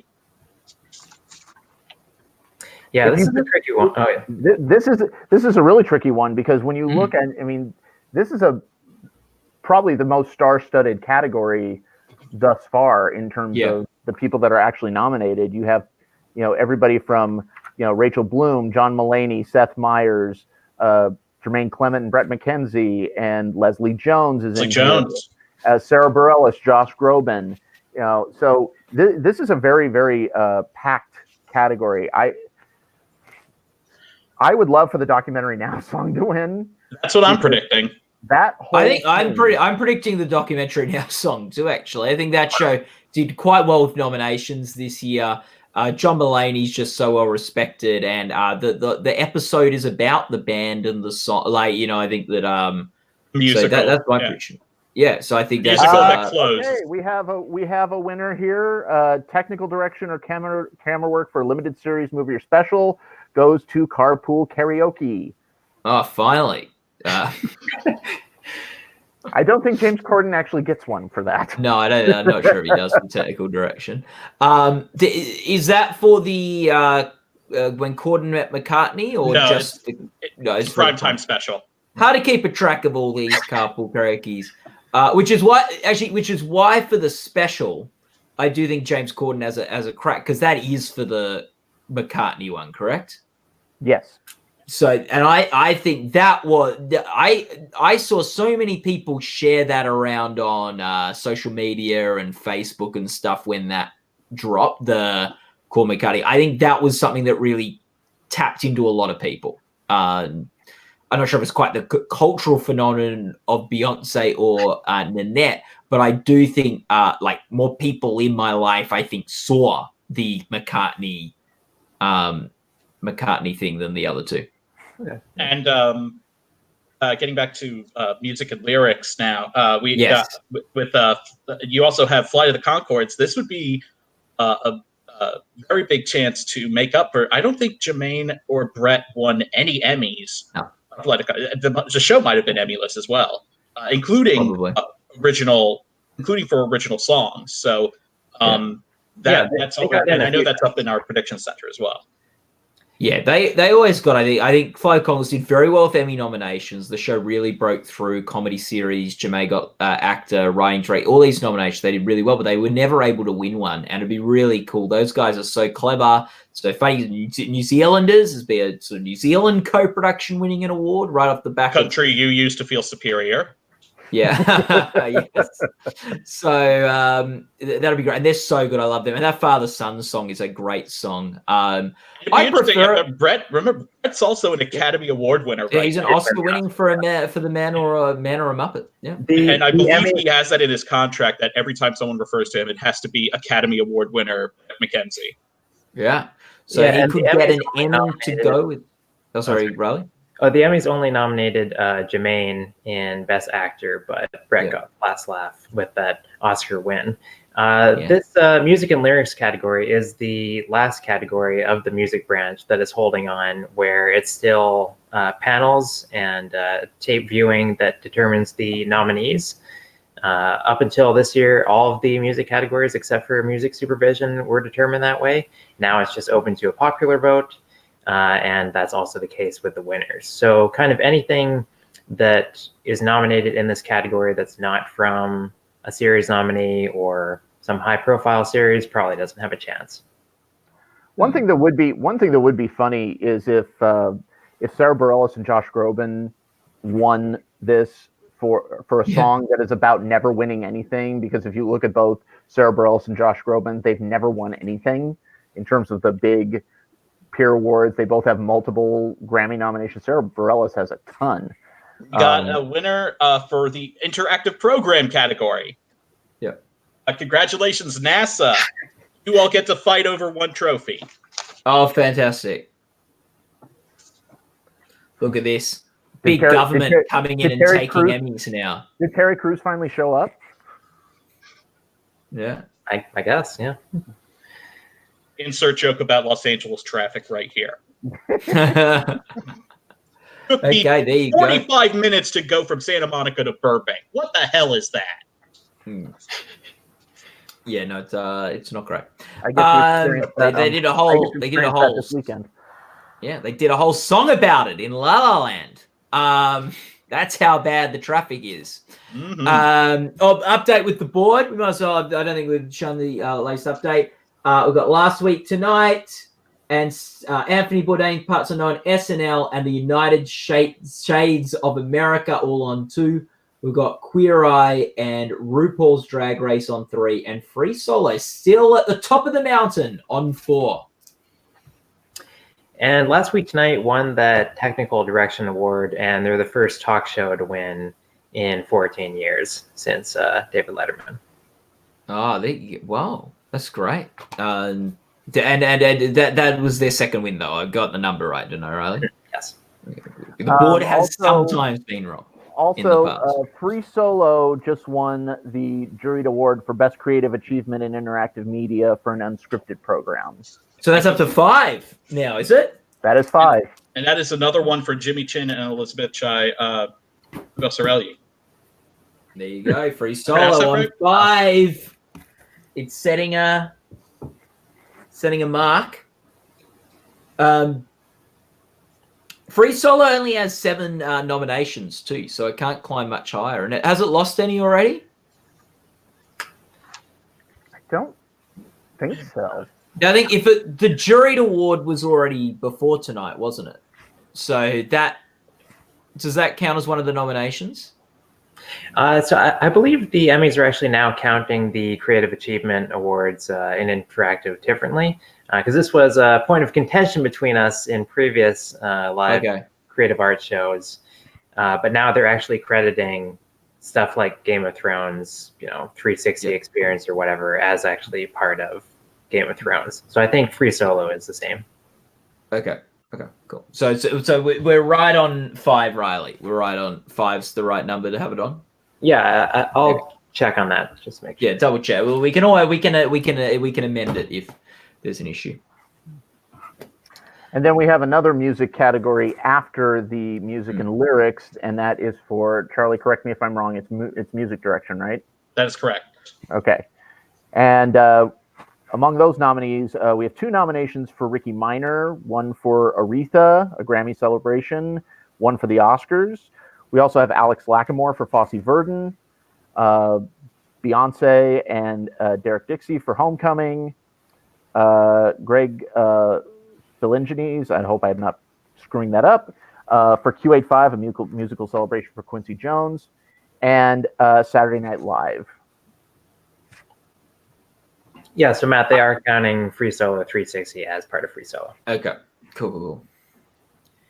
And we've got I don't know. I feel like that could be another Saturday Night Live win, the musical technical thing. But Beyonce, she's got to win somewhere, right? Well, we thought that in 2016. Yeah. Didn't this go to Bruno Mars last year? Maybe. No. For music direction? Let me check here. We have this thing called the internet. No, definitely not. That went to Tony Bennett. So that could, I think that could bode well possibly for the Aretha, since it seems like they kind of like the live music specials. We also have the Apple in a Bag of Oranges with Fosse Verdon being the only narrative program in this category, and the music director is Alex Lacamoire, the man behind Hamilton. So don't count it out. Yeah, off the top of my head, I'd say probably either Aretha or Homecoming, but Q85 would be an interesting choice as well. And that would. Oh, sorry, go. No, Riley, go. Oh, I was surprised that they did not give the juried award to Fosse Verdon for scripted programming choreography. I thought they kind of made that award this year for that show. Who did they give it to? Crazy Ex-Girlfriend, didn't they? Would that be their first win? They won a couple in their first year. Okay. Over choreography? For choreography. Speaking of Crazy Ex-Girlfriend, Crazy Ex-Girlfriend wins Best Original Music and Lyrics. Whoa! So congratulations, Rachel Bloom. And Adam Schlesinger. Yeah. So, yes, documentary now can't win its first Emmy. Well, it can, but not in that category. And the Flight of the Conchords, still Emmyless. So hopefully, I don't know, hopefully they've got another special or something soon. I'd love them to win an Emmy one day. I think those are 2 of the funniest guys going around.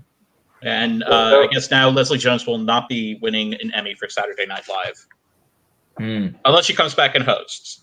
Yeah, she So probably will. Crazy Ex-Girlfriend never nominated above the line, but it won 4 Emmys. There you go. Series. That's pretty good. It's pretty good. Pretty good knock for the show. Pretty good goodbye hug also. Yeah. So there you go. I'm a bit disappointed that I loved that documentary Now song, and I loved Brett and Joe. That song is absolutely brilliant. The documentary Now song, because it's just that whole episode. But when you know the musical that they're basing it off of, and you know the song that they're taking it from, Not Getting Married from Company, and it's Alex Brightman who does it, who's in Beetlejuice right now on Broadway, and he is so good in singing that, and the lyrics are so brilliant and hilarious. Yeah. People are getting so excited. The Beyonce category is coming up. Can Queen Bee do it? Can she take it out after being snubbed for Lemonade? Can she bring it home with Homecoming? There we go. And everyone's just on. I think this is the category everyone's been waiting for tonight. So oh boy, this is exciting. Charlie, what's the music direction? We usually wait up for that one. What's that? Yeah, music direction. That's the one that always has everybody chomping at the bit. Yeah. Charlie, why don't you read the nominees for music composition for a documentary, series, or special? We got Free Solo, Game of Thrones, Hostile Planet, Love Gilda, Our Planet, and RBG. And interestingly, Our Planet is scored by Stephen Price, who, if I'm is an Oscar winner for Gravity, correct? Yes, he is indeed. Yeah, we've got a winner. How do you like this apple? Won Best Music Direction at the Emmys. There you go. There you go. So that wasn't the Beyonce. Well, Beyonce was in that category, but not the big variety special. Beyonce doesn't win anything for this throughout. I don't know if there are any categories that she's up for at the main telecast, but if she doesn't win anything for Homecoming, I think her next visual concept thing should just be called "The Love of God." Come on. Yeah. Well, I'm just going to do what a lot of other people do. Zach Laws, if you're watching this, you're very guilty of this. I'm going to take total credit for Alex Lacamoire winning because I interviewed him. All right, and let's just eject Tony from the chat here. There we go. There we go. Oh, whoa, look at him. There we go. I wonder what. Put it back in that view, Riley. Put it back in that view. Without Tony, is that what you're saying? Yeah, whoever you want. Like, how does the scoreboard look like in between? You know, giving it the. Yeah, look at that. That's sort of like. I like that. I like that. It looks like we're sports commentators. Yeah, there you go. There's the scoreboard. Okay. Let me tell you about your fantasy picks this week. Yeah. Okay. And you don't want to take fantasy picks from me because I always lose. Mm. All right. And I just want to make a correction about the music composition category that's coming up. It's Game of Thrones: The Last Watch. So the special that was done. I forget that. Not the normal Game of Thrones. Yes, and not Ramin Djawadi. Yeah, it's Hannah Peel. The winner for Best Music Composition is Free Solo. Whoa! Okay, I'll get that board. Wow. They are ready up to go. 6. I did not see that coming. Yeah. Yes. I'll put it back up. Free Solo 6, setting quite a high mark for tomorrow night's show to see if any. I sort of feel like Free Solo is going to end tonight at the top now. Like I think it's going to be hard for a show tonight to catch Free Solo, but we have after tonight we've got tomorrow's Creative Arts, and then we've got the Primetime Emmys next week. So we've got 2 more nights of Emmys coming down our way. Okay, we got narrator, which we got some big names in this category. Yeah, big names in the narrator category. We got Angela Bassett for The Flood, Liev Schreiber for The Many Lives of Nick Buoniconti, if I if I'm pronouncing that right. Our Planet for Sir David Attenborough. Juliet Stevenson for Queens of Mystery.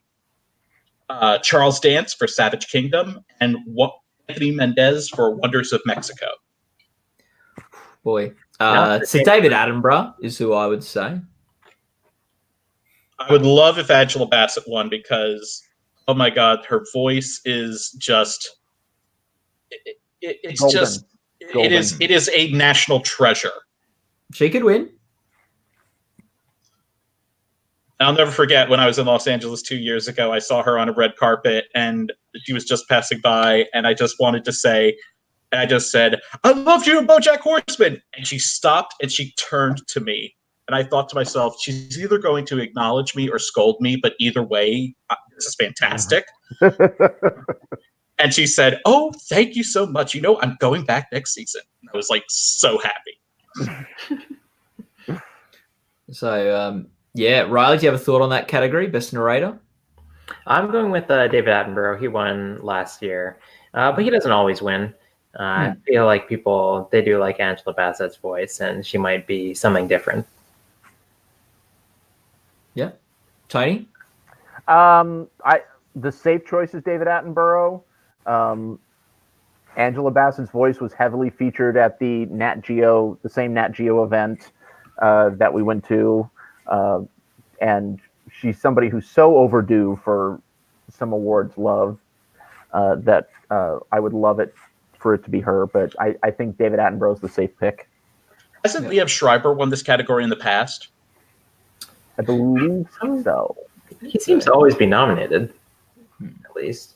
Yeah, for like either 30 for the sports documentaries, either like 30 for 30 or on HBO. Liev Schreiber's been very involved, and he's a great actor. I don't want to take anything away from him, but he has been quite involved in the Screen Actors Guild, hasn't he? As sort of running that for a couple of years and things. So I think because of that, he's always someone that people give a good look at when he's got some work. He has actually not won this award, but has been nominated 4 times in the last 3 years. Okay. Yeah, I remember one time he was nominated against himself. There you go. Especially now that you're not nominating him for Ray Donovan anymore. So no. After that category, we've got picture editing for a nonfiction program. Yes, we do. Yes. Nominees there are Anthony Bourdain, Parts Unknown, Free Solo, Leaving Neverland, RBG, and 3 Identical Strangers. You'd think that's got to be Free Solo. Yep. Yeah. That means we pretty much have a solo sweep, right? Like, I think that's the last category that they can win in. I think that's the last one. They could go 7 for 7. Yeah, there you go.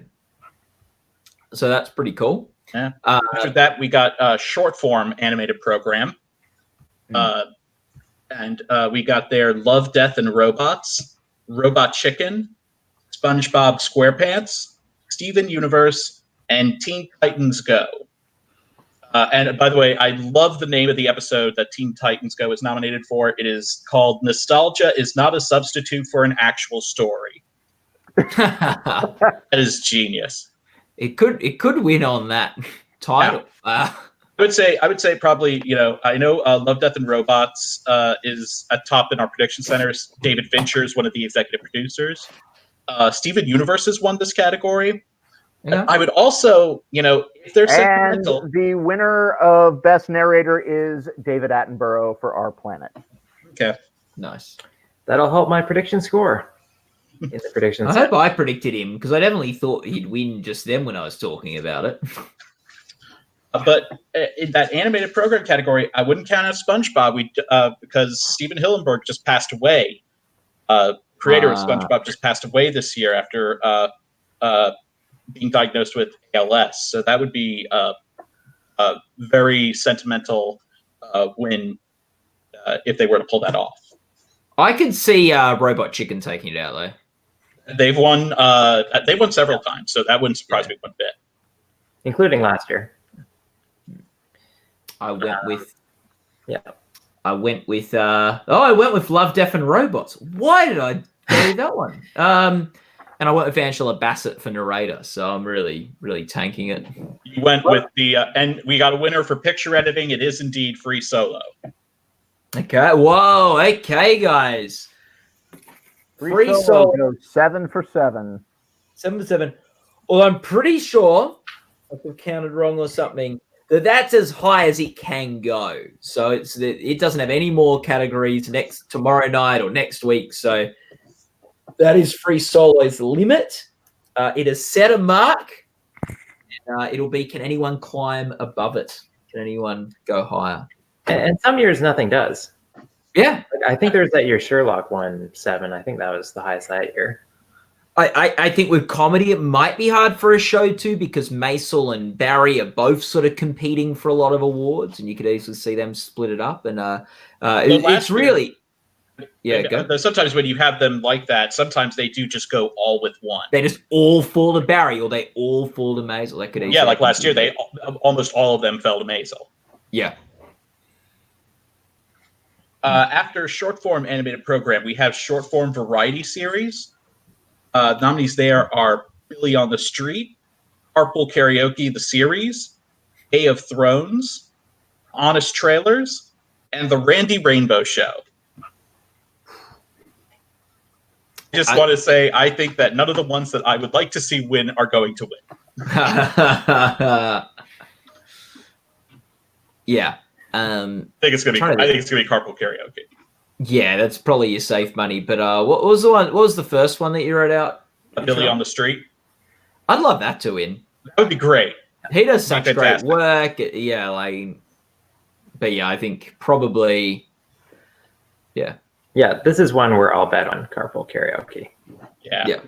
Even though Game of Thrones would be great to see Jonathan Van Ness, win an Emmy.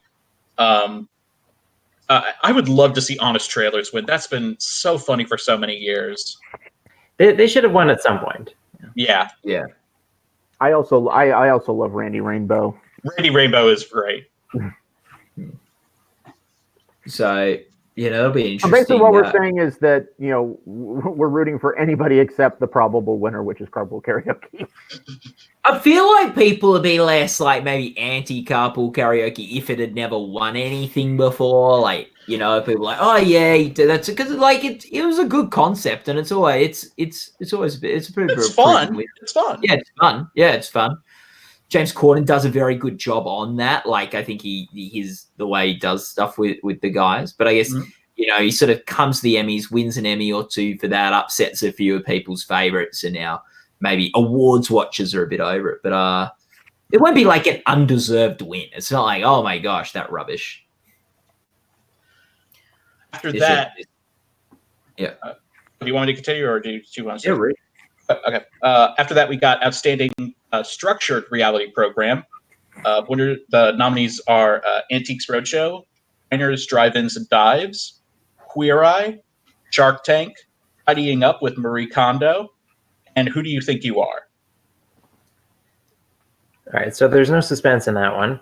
I think in terms of going back to short form animated program, I'm very intrigued by Love, Death, and Robots. They did pick up 4 Emmys already for individual achievement in animation.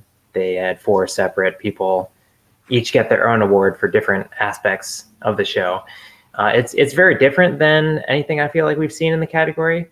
Certainly very different from Adventure Time, which invariably wins the category.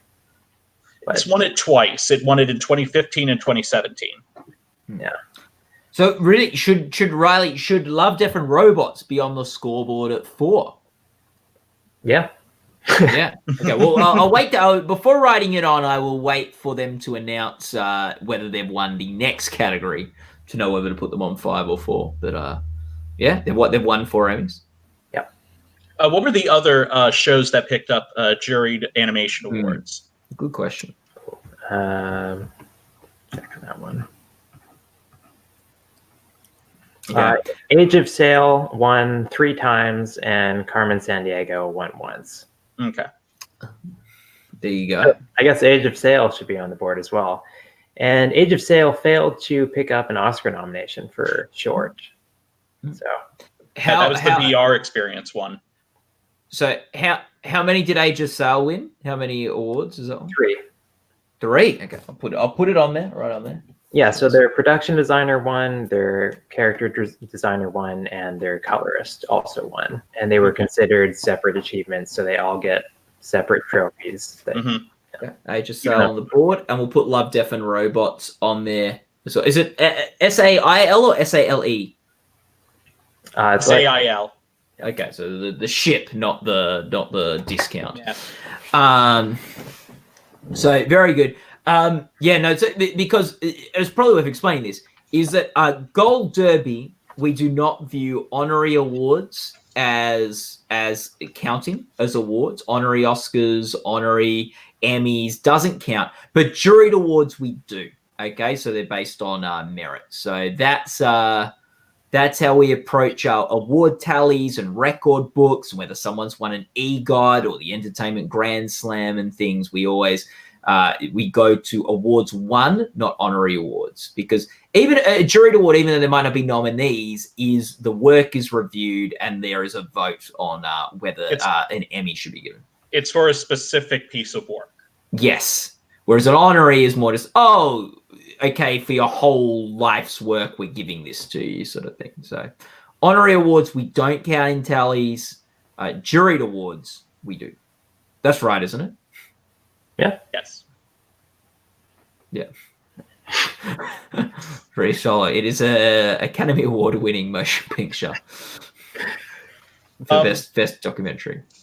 After the structured reality program, we have standing production design for a variety, reality, or competition series. Our nominees there are At Home with Amy Sedaris, Last Week Tonight with John Oliver, Queer Eye, Saturday Night Live, and The Voice. I think Saturday Night Live will win that. Yeah. So production design is another one where we could have multiple winners. Okay. So there could be a couple there. I think so. Is that a juried one as well? It's an area. An area, okay. And then sometimes we get ties as well. Yeah. They keep us on our toes, the Emmys, with the juried awards, the area awards, the regular voting awards, the episode submission award. They like to keep us awake, keep us. And they change every year too. And every year they change more. Of course they do. It's like the tradition. It's like the Mad Hatter's Tea Party of awards. The Emmys.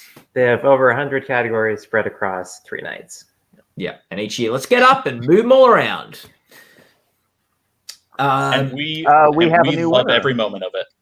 Yeah, we have a new winner. We have a new winner of Love, Death, and Robots for Best Short Form Animated Program. I predicted it.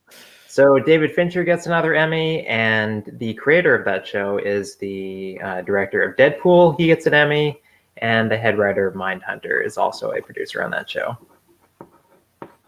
So here we go. Love, Death, and Robots is on 5 Emmy wins. So we have a clarifying point from our fearless leader Chris Beecham. Yes.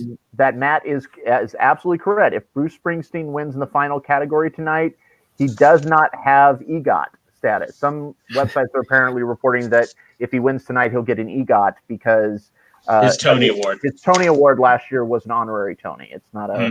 It does or not special. count. I think it was special achievement or something like that. Yes. I'll take the compliment, but I do not believe I said that. I do not remember. He's actually. I shouldn't have said clarifying. It was a praising of your explanation. Thank you, Chris. Okay. So very good. Oh, so the So now we're waiting on short form variety series. Yeah, very, very good. So you have something about Beyonce. We're getting it's Beyonce. Let's see how we go. I think she could be an Emmy winner at the end of it. Is that the last category tonight? The Beyonce category. I believe so. Maybe the second last. Is it? No, the last category is a variety special live. Okay. It's the second to last category. Second to last category. Remember, once we've announced whether Beyonce has won or not, please stick around for the final category. Outstanding variety special live. Just as exciting. And come back tomorrow as well for and come back tomorrow. Please do. Yeah. So what category are we up to talking about now? Let's see here. We got production design for a variety special. And the nominees there are the 61st Grammy Awards, Homecoming, a film by Beyonce, Live in Front of a Studio Audience, Norman Lear's All in the Family and the Jeffersons, the Oscars, and Rent. Very cool. That's we just do have a winner. We do have a quick winner. Short form variety series has gone to Carpool Karaoke. There you go. How many Emmys is that for Corden now? He's won 8? He's won a few. Let's find out here. And that is an award for Apple. Apple, of course, will be launching many more shows later this calendar year. Oh, yeah. Well, Jennifer Aniston and Steve Carell are going to be in an Apple show. Very exciting. So we'll be talking a lot about Apple next year, perhaps at the Emmys. Could be a big Emmy year for Apple next year. But it has a win now. Well, it may have had a win last year for Carpool Karaoke. Can't remember. But this year it's got a win. Best short form variety program. So this is James Corden's 8th Emmy. 8th Emmy. 8 Emmys for James Corden. When did that show debut? When did he debut on that show? Was that 2015 or 2014? 2015. 15. So in the span of 4 years, or in 4 years, he's won 8 Emmys. Yeah. And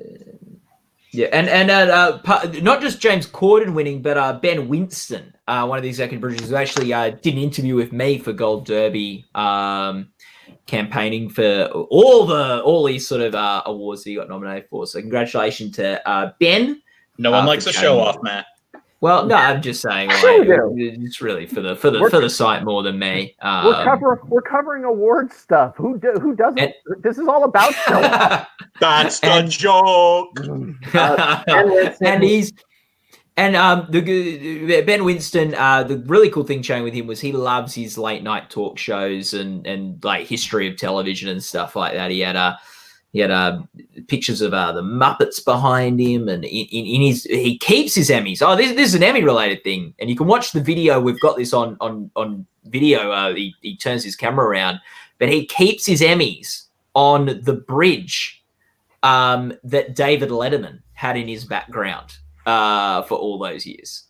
Oh, that's so cool. he got them to grab him the bridge, send it over. So that bridge is in his office with all his Emmys lined up along it. It'll need to make room for one more now. So that's pretty cool. He is one behind James Corden, though, because he did not win for playing James Corden in James Corden's next James Corden. Yes. So he's only at 7 now. He's only at 7 Emmys. Yeah. And I think Ben Winston was the most nominated individual this year, maybe? Nope. Maybe. Could have been.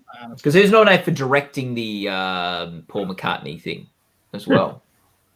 So, yeah. So there you go. Yeah. So we're waiting on structured reality program. Then we have the 2 production design. After those, we have choreography for variety or reality programming. Is this a juried or an area award, Riley? Yeah, you can have multiple winners here. Okay. Yeah. So we have 2 from So You Think You Can Dance. One by Travis Wall called "It Takes a Lot to Know a Man," and one by Luther Brown for Juice, Bump, and Yummy. Then we have 4 from World of Dance: Melvin Tim for Drop It Like It's Hot, and Headband and DNA. Suresh Mukund for Malhari, yet I'm not even going to try. I am just not even touching that one. Well, why don't you work on that one while I say that best structured reality program went to Queer Eye. Okay. There we go. Oh, Queer Eye's got another win. Yep. That's what, 4? 5? We'll update 4? the board. Up to 4, I think. 4. Queer Eye up to 4. So yes, the routines Malhari, Rat, O Fortuna, and Ade Vedana, and Ide Vedana. Okay. I tried. And then Your regular John Travolta over there, Charles. thanks. Then we also have from World of Dance, Karen Forcano and Ricardo Vega for Gate La Malanga Minare, and also from World of Dance, Cassandra Chavez for Piece by Piece, What You Think or Don't Want to Think and Fix You. So who do you have for that one, Charlie? You know what? Maybe why not Suresh Mukund? Because I want to see someone else try to pronounce that. Yeah. Not the name, the routine. Which category is that one again? Sorry, I missed. It's choreography for variety or reality programming. Okay. Yeah. Okay. Yeah. I will predict that the 2 So You Think You Can Dance choreographers win, and the 3 from World of Dance lose. Or the 4, I guess. Oh, so just the ones from So You Think You Can Dance? Yeah, I think that'd be fun. Okay. Yeah. Yeah. I think then we come to the final 2 categories of the night. Yeah, here we go. Outstanding Variety Special Pre-Recorded. Nominees are Carpool Karaoke, When Corden Met McCartney, live from Liverpool, and a Gadsby. It's weird. It's live from Liverpool, but it's in the pre-recorded category. Hannah Gadsby for Nanette. Homecoming, a film by Beyonce. Springsteen on Broadway, and Wanda Sykes, Not Normal. Yeah. I'd still bet on Corden. I'd bet on Corden for that. I think Corden might win that. Yeah. I think it could be Corden or Springsteen or Nanette. They each have wins going into it. It's going to be interesting, boy. Homecoming hasn't won anything so far tonight, right? Yes, as we're reminded consistently in the chat room. So I honestly couldn't remember. Hashtag justice for Beyonce. SNL has won production design for variety, reality, or competition series. Okay, so we'll move that up on the big board. See the 3 big board. wins for SNL. 3 wins for SNL. It's on 3. Look, I think Beyonce, like, I'm predicting Carpool Karaoke. I think that when Corden Met McCartney was something that just everyone who saw it loved it. People went nuts for it. But could this be the perfect ending for Beyonce tonight? Losing all these awards and then winning the big one at the end of it. People love Beyonce, Queen Bee. She is a cultural phenomenon. I reckon she's in it. I reckon that Hannah Gadsby. I think this is such a crowded field. Then again, I mean, like what we saw with the animated program, it could just go to, something very, the one that you're least suspecting. Although I think for a lot of people, they might think that's Carpool Karaoke, but a lot of us are predicting that. Yeah, I think I find it hard to see Wanda Sykes winning this just because I think like writing was probably her category to win. I think that and we have another winner. Production design for a variety special goes to Rent. Okay. Rent. So Rent's getting another. That's its second win. Second win. That makes it onto the board. It's not on there yet. So. I'll remind you all. We're down to the final 3, people. What's the last category? Let's talk about that a bit. Outstanding Variety Special Live. The nominees there are the 76th Golden Globes, the 61st Grammys, live in front of a studio audience, Norman Lear's All in the Family and the Jeffersons, the Oscars, Rent, the 72nd Tony Awards. What do we think, guys? We've got a few award shows. We've got Rent. Rent could get its third win here. I'm wondering if Rent might do it. I'm wondering if Rent might do it too.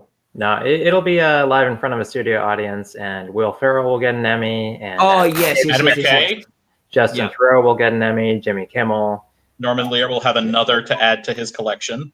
Yeah. Yes. And James Burrows as well. I think you're exactly right, Riley. He's not listed there. He's not listed as a producer? Not as an executive or co-executive producer. Oh, wow, that's interesting. Yeah, I think you're right, Riley. I think that and it's a love letter to television. Like, how could an Emmy voter resist? Like, not even just the big names attached to it, but just this successful thing that just is a nod to old shows and television history. It'd be quite surprising if that didn't take it out.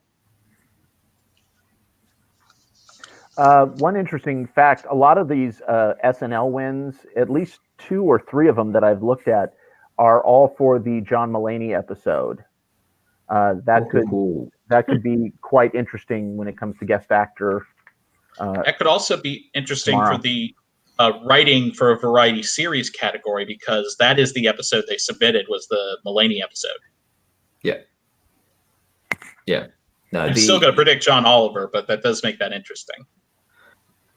Yeah, I do feel like I think John Mulaney. People love John Mulaney. I think despite not winning Best Song today, I do think he has got a real special for that guest actor comedy. And he should have been nominated for the first time he hosted SNL too. He was fantastic. Yeah, and look, I don't love the SNL host being in that category, to be honest. But yeah, good. I predicted John Mulaney.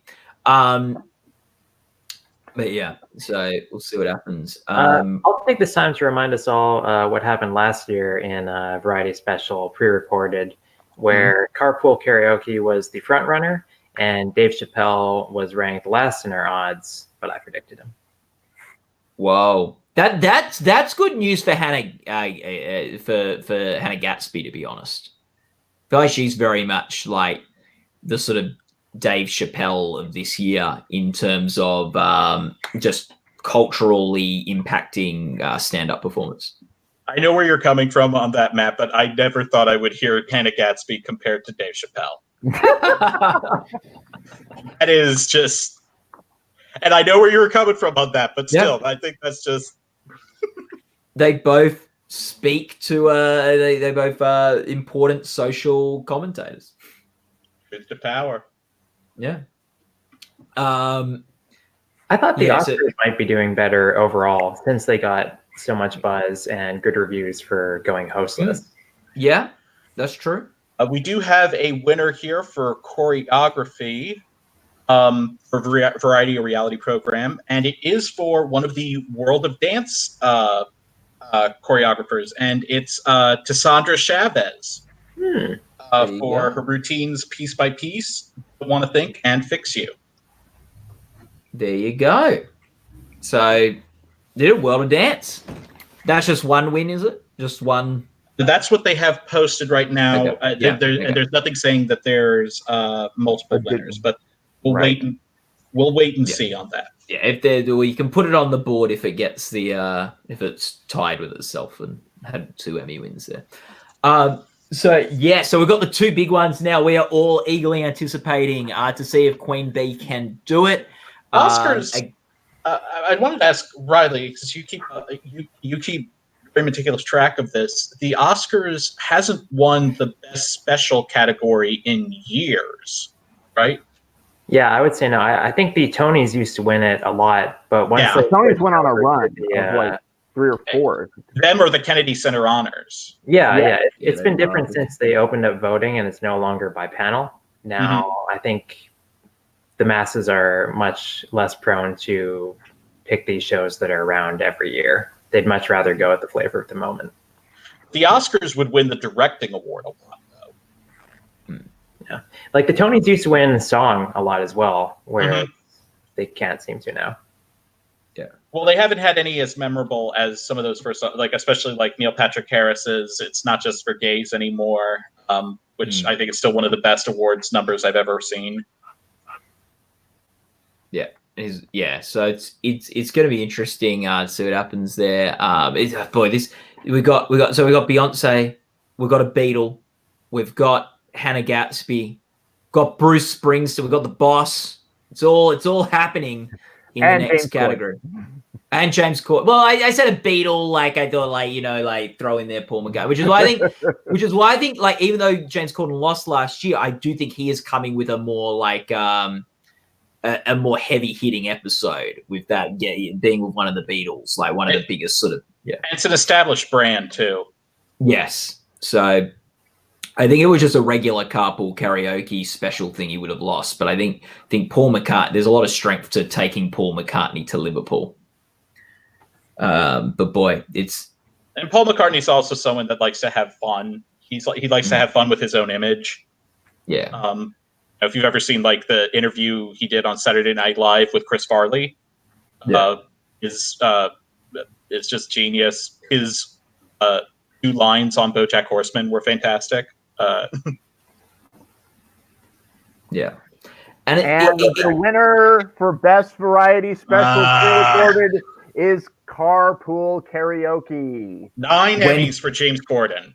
When Corden met McCartney, Emmy win to Ben Corden, another Emmy win to as I was saying, Ben Winston. I did check; Ben Winston was the most nominated individual this year with 8 nominations because he did some work on the Grammys too. So don't know, but maybe he'll win. Maybe he could win if the Grammys aren't in the next category, are they? Yes, they are. Oh, they are. So maybe he could continue his run with the Grammys winning. If the Grammys win, not only will Ben Winston win another, but that would be a Grammy for Alicia Keys as well. She was the host of the ceremony. Oh, that's right. So I lost my touch with that category. If the Golden Globes win, Andy Samberg will collect another Emmy, and Sandra Oh will finally have her first. So what does Beyonce need to do to get an Emmy?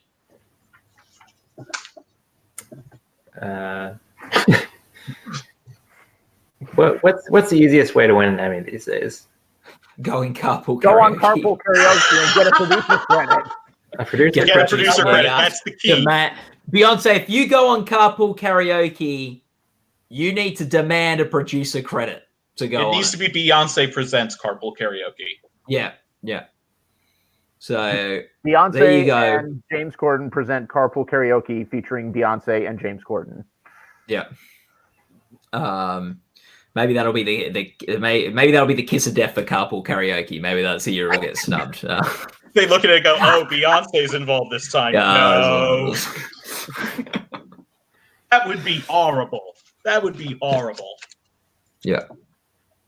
So there you go. Well, Ben Winston did an interview with us. I do not believe Beyonce did Gold Derby, so that could have also been the that's the kiss of death. It's surprising. Yeah. She even had Netflix behind her this time. She makes herself so open and available. I mean, last time she had HBO behind her. You would think, and they're still a huge Emmy force, and so that's just what made that all the more confounding. Yeah. So we've still got one more category to go tonight. It's meant to end the ceremony in about 3 minutes, so they're running a pretty tight ship tonight. I can't imagine it's going to go too late. Who do you think is there out of their all-star cast of producers? Which one? For live in front of a studio audience, assuming that wins. I would assume Norman Lear because. Well, we'll find out because live in front of a studio audience just won Best Variety Special Live. Right, Adam McKay finally gets one. Will Ferrell. That's so cool. And I talked to him. Justin Theroux. Is Jimmy Kimmel the Emmy that he didn't get? Yeah. Jimmy Kimmel is an executive producer on that. Yeah, so he gets an Emmy. Is that Jimmy Kimmel's first Emmy, or is he one? It's his first primetime. It's his first primetime Emmy. He has a daytime Emmy. Perhaps stand for host of a program. Yes. Win Ben Stein's money. Okay, he didn't win. The Oscars didn't win when he was host, I guess. No. So yeah. So Jimmy Kimmel's and James Corden and Jimmy Kimmel take out Emmys tonight. Did John Oliver win one of those, or were they just technical? They were things? just technical. Yeah. So John Oliver will possibly win one next week as well at the primetime ceremony. So we have a lot of the late night hosts are going to take home Emmys this year. So what's our final tally, Matt? Yes. I don't think Corden won for Carpool Karaoke Primetime Special and for When Corden Met McCartney, but they're two separate shows. So they don't, James Corden does not get on the board. None of the James Corden series gets on the board. Here we go. Final tally for tonight. We've got in 2 Emmys, the United States of America and Anthony Bourdain's Parts Unknown, and Last Week Tonight with John Oliver and Rent.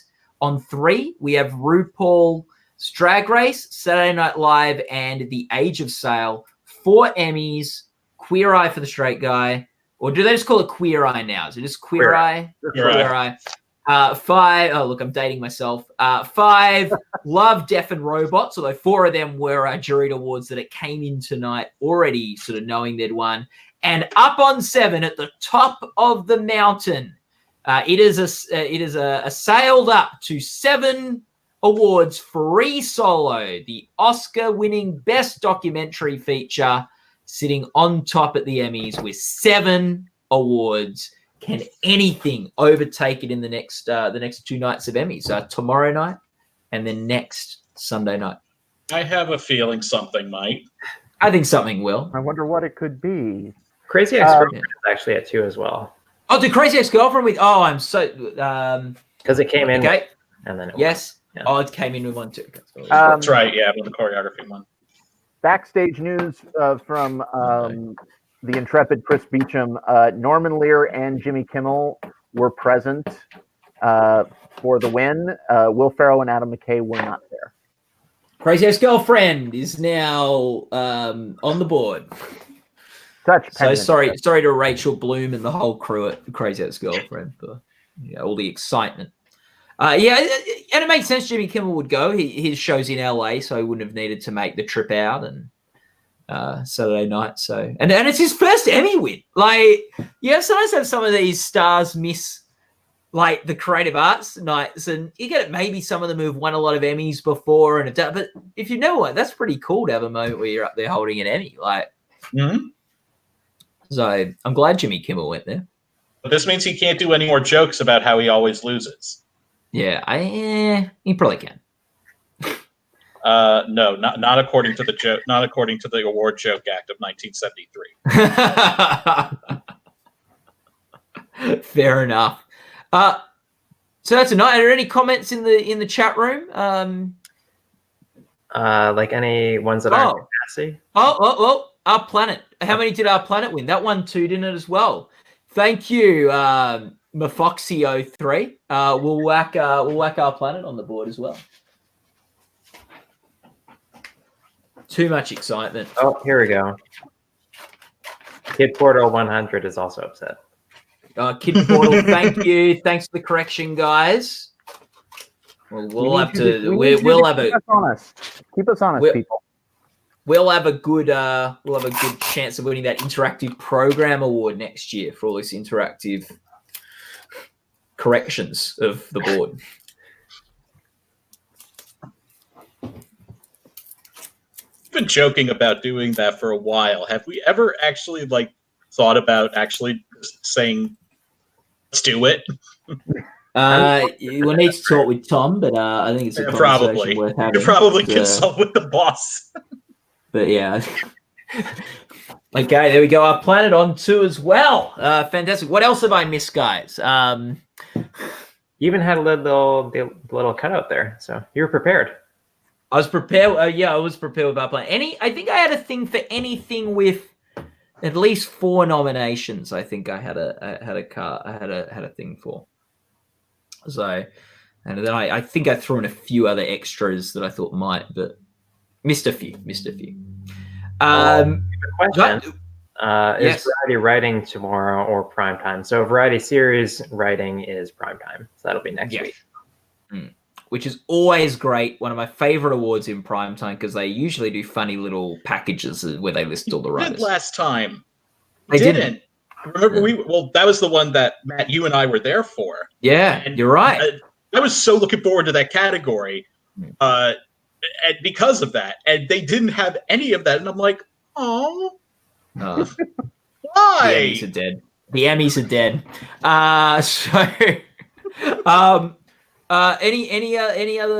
Any comments in the chat room? Any hot takes that are getting sent through? Bojack was robbed from the cool guy. You're right. You are right, cool guy. That's why you are the cool guy. There's a hot take. Is writing tomorrow? Not going to watch tomorrow. This year is going to suck. Christy, to get positive attitude, buddy. It might. We might just turn it around. It could be two good nights of Emmys still to come our way. So much. Yeah, we're gonna miss the Beyonce fans probably tomorrow night. Feel free to tune in though. GoldDerby.com. Beyonce fans, we love you. Yeah, love the Beyonce fans. Love Beyonce. We love Beyonce. Yeah. She's all right. Yeah. We can start that Emmy narrative that Beyonce is so overdue. Yeah, what does Beyonce need to do to win an Emmy? I think could be. But hey, someone's asked Kid Porter, what's the order for tomorrow's category? Well, we've got the guest acting. We've got the guest acting races. So guest actor in a drama, guest actress in a comedy, guest actress in a drama, guest actor in a comedy. So there's sort of your big. Did I say all of them? No, it's something that came up in the comments. JB Legend said, I'm ready for Game of Thrones to lose Best Drama Series to Carpool Karaoke. That was great. Can't wait for that one. Yes. So that's good. So we've got the big guest categories tomorrow. We've got we'll have a lot of the mini series, drama series, and comedy series races. That's where we will start to see Game of Thrones or Barry or Better Call Saul or Veep or start to rack on their tallies and start to make their sort of assault on the Emmy ladder. So that's going to be really exciting. I love watching that to see which shows can set records and win the most Emmys for the year. So whether it's from the editing to the set design to the sound mixing and casting and cinematography, we get to see some of that great work we've seen all year get honored. So it's pretty cool. Have I missed out on anything, guys, from tomorrow night's? No, I don't think so. No, it's going to be real. I think one of the really interesting to see will be like some of the if we get anything from these below the line categories that will help us in the very crowded and very competitive limited series races. But it's nice to see that Fosse Verdon goes in already an Emmy winner. So yeah, no, it is cool. To Kid Portal 100, James Corden does not have more Emmys than Jon Stewart. Jon Stewart has at least 10. I think he has maybe because he was the producer. They won 10 times in a row. He has at least 10. Then they won another year after they won their final year. Then there are all the writing awards that they won. And they won writing awards most of the year as well for producing that one. And he was the executive producer. Yes, he's a producer of the Colbert Report as well. That's right. Yeah, so he has close to 20 probably. Yeah, like look, 11, 12. He's won 13 for series at least, and then writing he would have won. Yeah, he would have won at least 7 for writing, I'd imagine. So I think 20 is a good guess. Just around that, yeah. Yeah, and he is also a producer on The Late Show with Stephen Colbert. So if 21 Emmys, there you go. 49 nominations. And he's a producer on The Late Show with Stephen Colbert as well. So that probably won't win Best Variety Talk Series this year because John Oliver's still hot. But Colbert is going to be around for a while. So if that show ever wins the Best Variety Talk Series, it'll add to Jon Stewart's total. Yeah. The cool guy, you got another good take with comedy supporting actor this year going to John Larroquette for Night Court. I like you, cool guy. Yeah. Yeah. So Correction, Jon Stewart has 22 Emmys and 49 nominations. Oh, who's that? Sorry. Jon Stewart has 22 Emmys Okay. out of 49 nominations. Well, so yeah, no, Jon Stewart really dominated that category for more than a decade, especially if you count the Colbert Report, which he produced as well.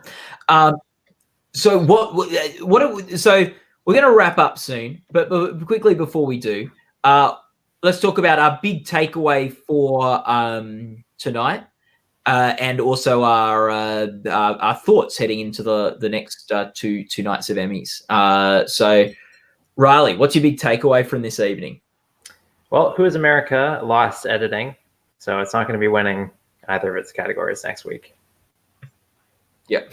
And I do not watch a lot of nonfiction or reality. Okay. Tony? When they like something, they really, really, really like something, particularly in these categories, which you see with the fact that James Corden keeps winning for Carpool Karaoke in its various iterations, but also the love for Free Solo that to go when they latch onto something, look out, and buzz or populist appeal be damned. Yep. Charlie?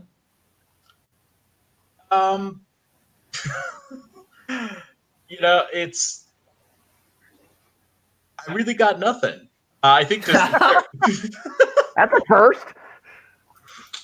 I know. It's just, we got, it's always interesting to see how this is going to affect. I think this actually makes the reality competition program a little more interesting, since Paul's Drag Race didn't do as well as it did last time, but it'll probably still win. It seems to be slipping just a little bit. Yeah. I don't think, but especially because the series category is open to the whole voting body, correct? Yeah. Yeah, so I think it'll still probably win. I just think it's interesting, and it's so weird. I'm still processing the fact that Free Solo won all of its nominations despite not getting nominated for the top one. That's so weird, and that's one of the things that you can really you could really only see at the Emmys. We don't see that at the Oscars. We don't see that at the Tonys, and we do see that sometimes at the Grammys. But it's just one of those weird things, and it's it's something we're going to process, and it's something that we will come back to tomorrow night and next Sunday, and every year that my heart doesn't give out. Yeah. So it's getting there. Yeah, no, it was a big night, and we had some big shows. I think the big highlight for me was that Hannah Gadsby won for writing, and Nanette took that out. I think that was really a really deserved winner, and someone who hasn't won an Emmy before, which is cool. Tomorrow night, we're back here, same time, same place, different categories. What are we most looking forward to, or excited about, or nervous about tomorrow night? We'll start with Charlie. We'll go the other way around this time. Those guest acting categories can be so treacherous. You think someone is completely out front, and then Margot Martindale wins for. I knew it. I knew it. Which my screen curses me for. Or like when Dave Chappelle won for Saturday Night Live, that was so out of the blue. And I'm so worried that sometimes I want to take a look at where we have things ranked, the guest acting categories, and then just take whatever's last and then just put it as my prediction. It sometimes feel like that's a reasonable way to go. It'll be interesting to see how Game of Thrones does with everything, but I'm really interested to see more so where stuff in the comedy races will come through. Where will Mrs. Maisel come through? Where will Perry come through? Where will Veep come through? And it'll be interesting to see how that all comes through, and maybe it can give us any sort of clue as to what's going to happen in the comedy series race. Tony? Yeah, I'm going to go back to the fact that I want some clarity. We're going to see some really big matchups in the technical categories in not just comedy, but I think in limited series with Chernobyl and When They See Us and Fosse Verdon really kind of, competing in those below the line categories, and might give us a clue if one has a slight edge over the other. Yeah. Yeah, right now I'm predicting Barry to win the big comedy awards, but I'm kind of really expecting Fleabag to do very well tomorrow, which will prompt me to change to Fleabag across the board in the main telecasts. So we'll see if what I'm predicting or what I'm actually expecting is closer to what actually happens and how that'll affect how I change up my predictions. Yeah, boy, that will be the comedy race is really exciting this year. A lot of big shows that it could go any number of ways, and sometimes the creative arts ceremony, it gives us some hints, and sometimes it throws us down the wrong path as well. So it's going to be exciting. I'm pretty pumped tomorrow to see which shows are gonna get some deserved wins and things. I'd love to see shows. I'd like to see a show like Better Call Saul overperform a little bit, and it'll be interesting to see on the drama side. Is there going to be a show that looks like stronger than we thought that could maybe challenge Game of Thrones for that Best Drama Series award? Game of Thrones, I think, in a very interesting position. It's gotten a record number of nominations, but the critical acclaim for this season was not as high as it has been in the past. So we'll see how that sort of all shakes out at the Emmys. And Game of Thrones starts their Emmy campaign in terms of wins tomorrow. I'd be shocked if it didn't win at least one of them. So Game of Thrones and all that sort of stuff is going to be starting to rack up wins tomorrow. We'll see which shows are going to be the Emmy-winning drama, comedy, and mini-series, a limited series of the year, which is pretty exciting. And you can watch us break down those winners and announce those winners. The only place online where you can see the winners announced live for the Creative Arts Emmys tomorrow, same time from 5 p.m. Pacific, on either this YouTube channel or on this homepage wherever you're watching. So Gold Derby, here it is, Gold Derby. Oh, it went black.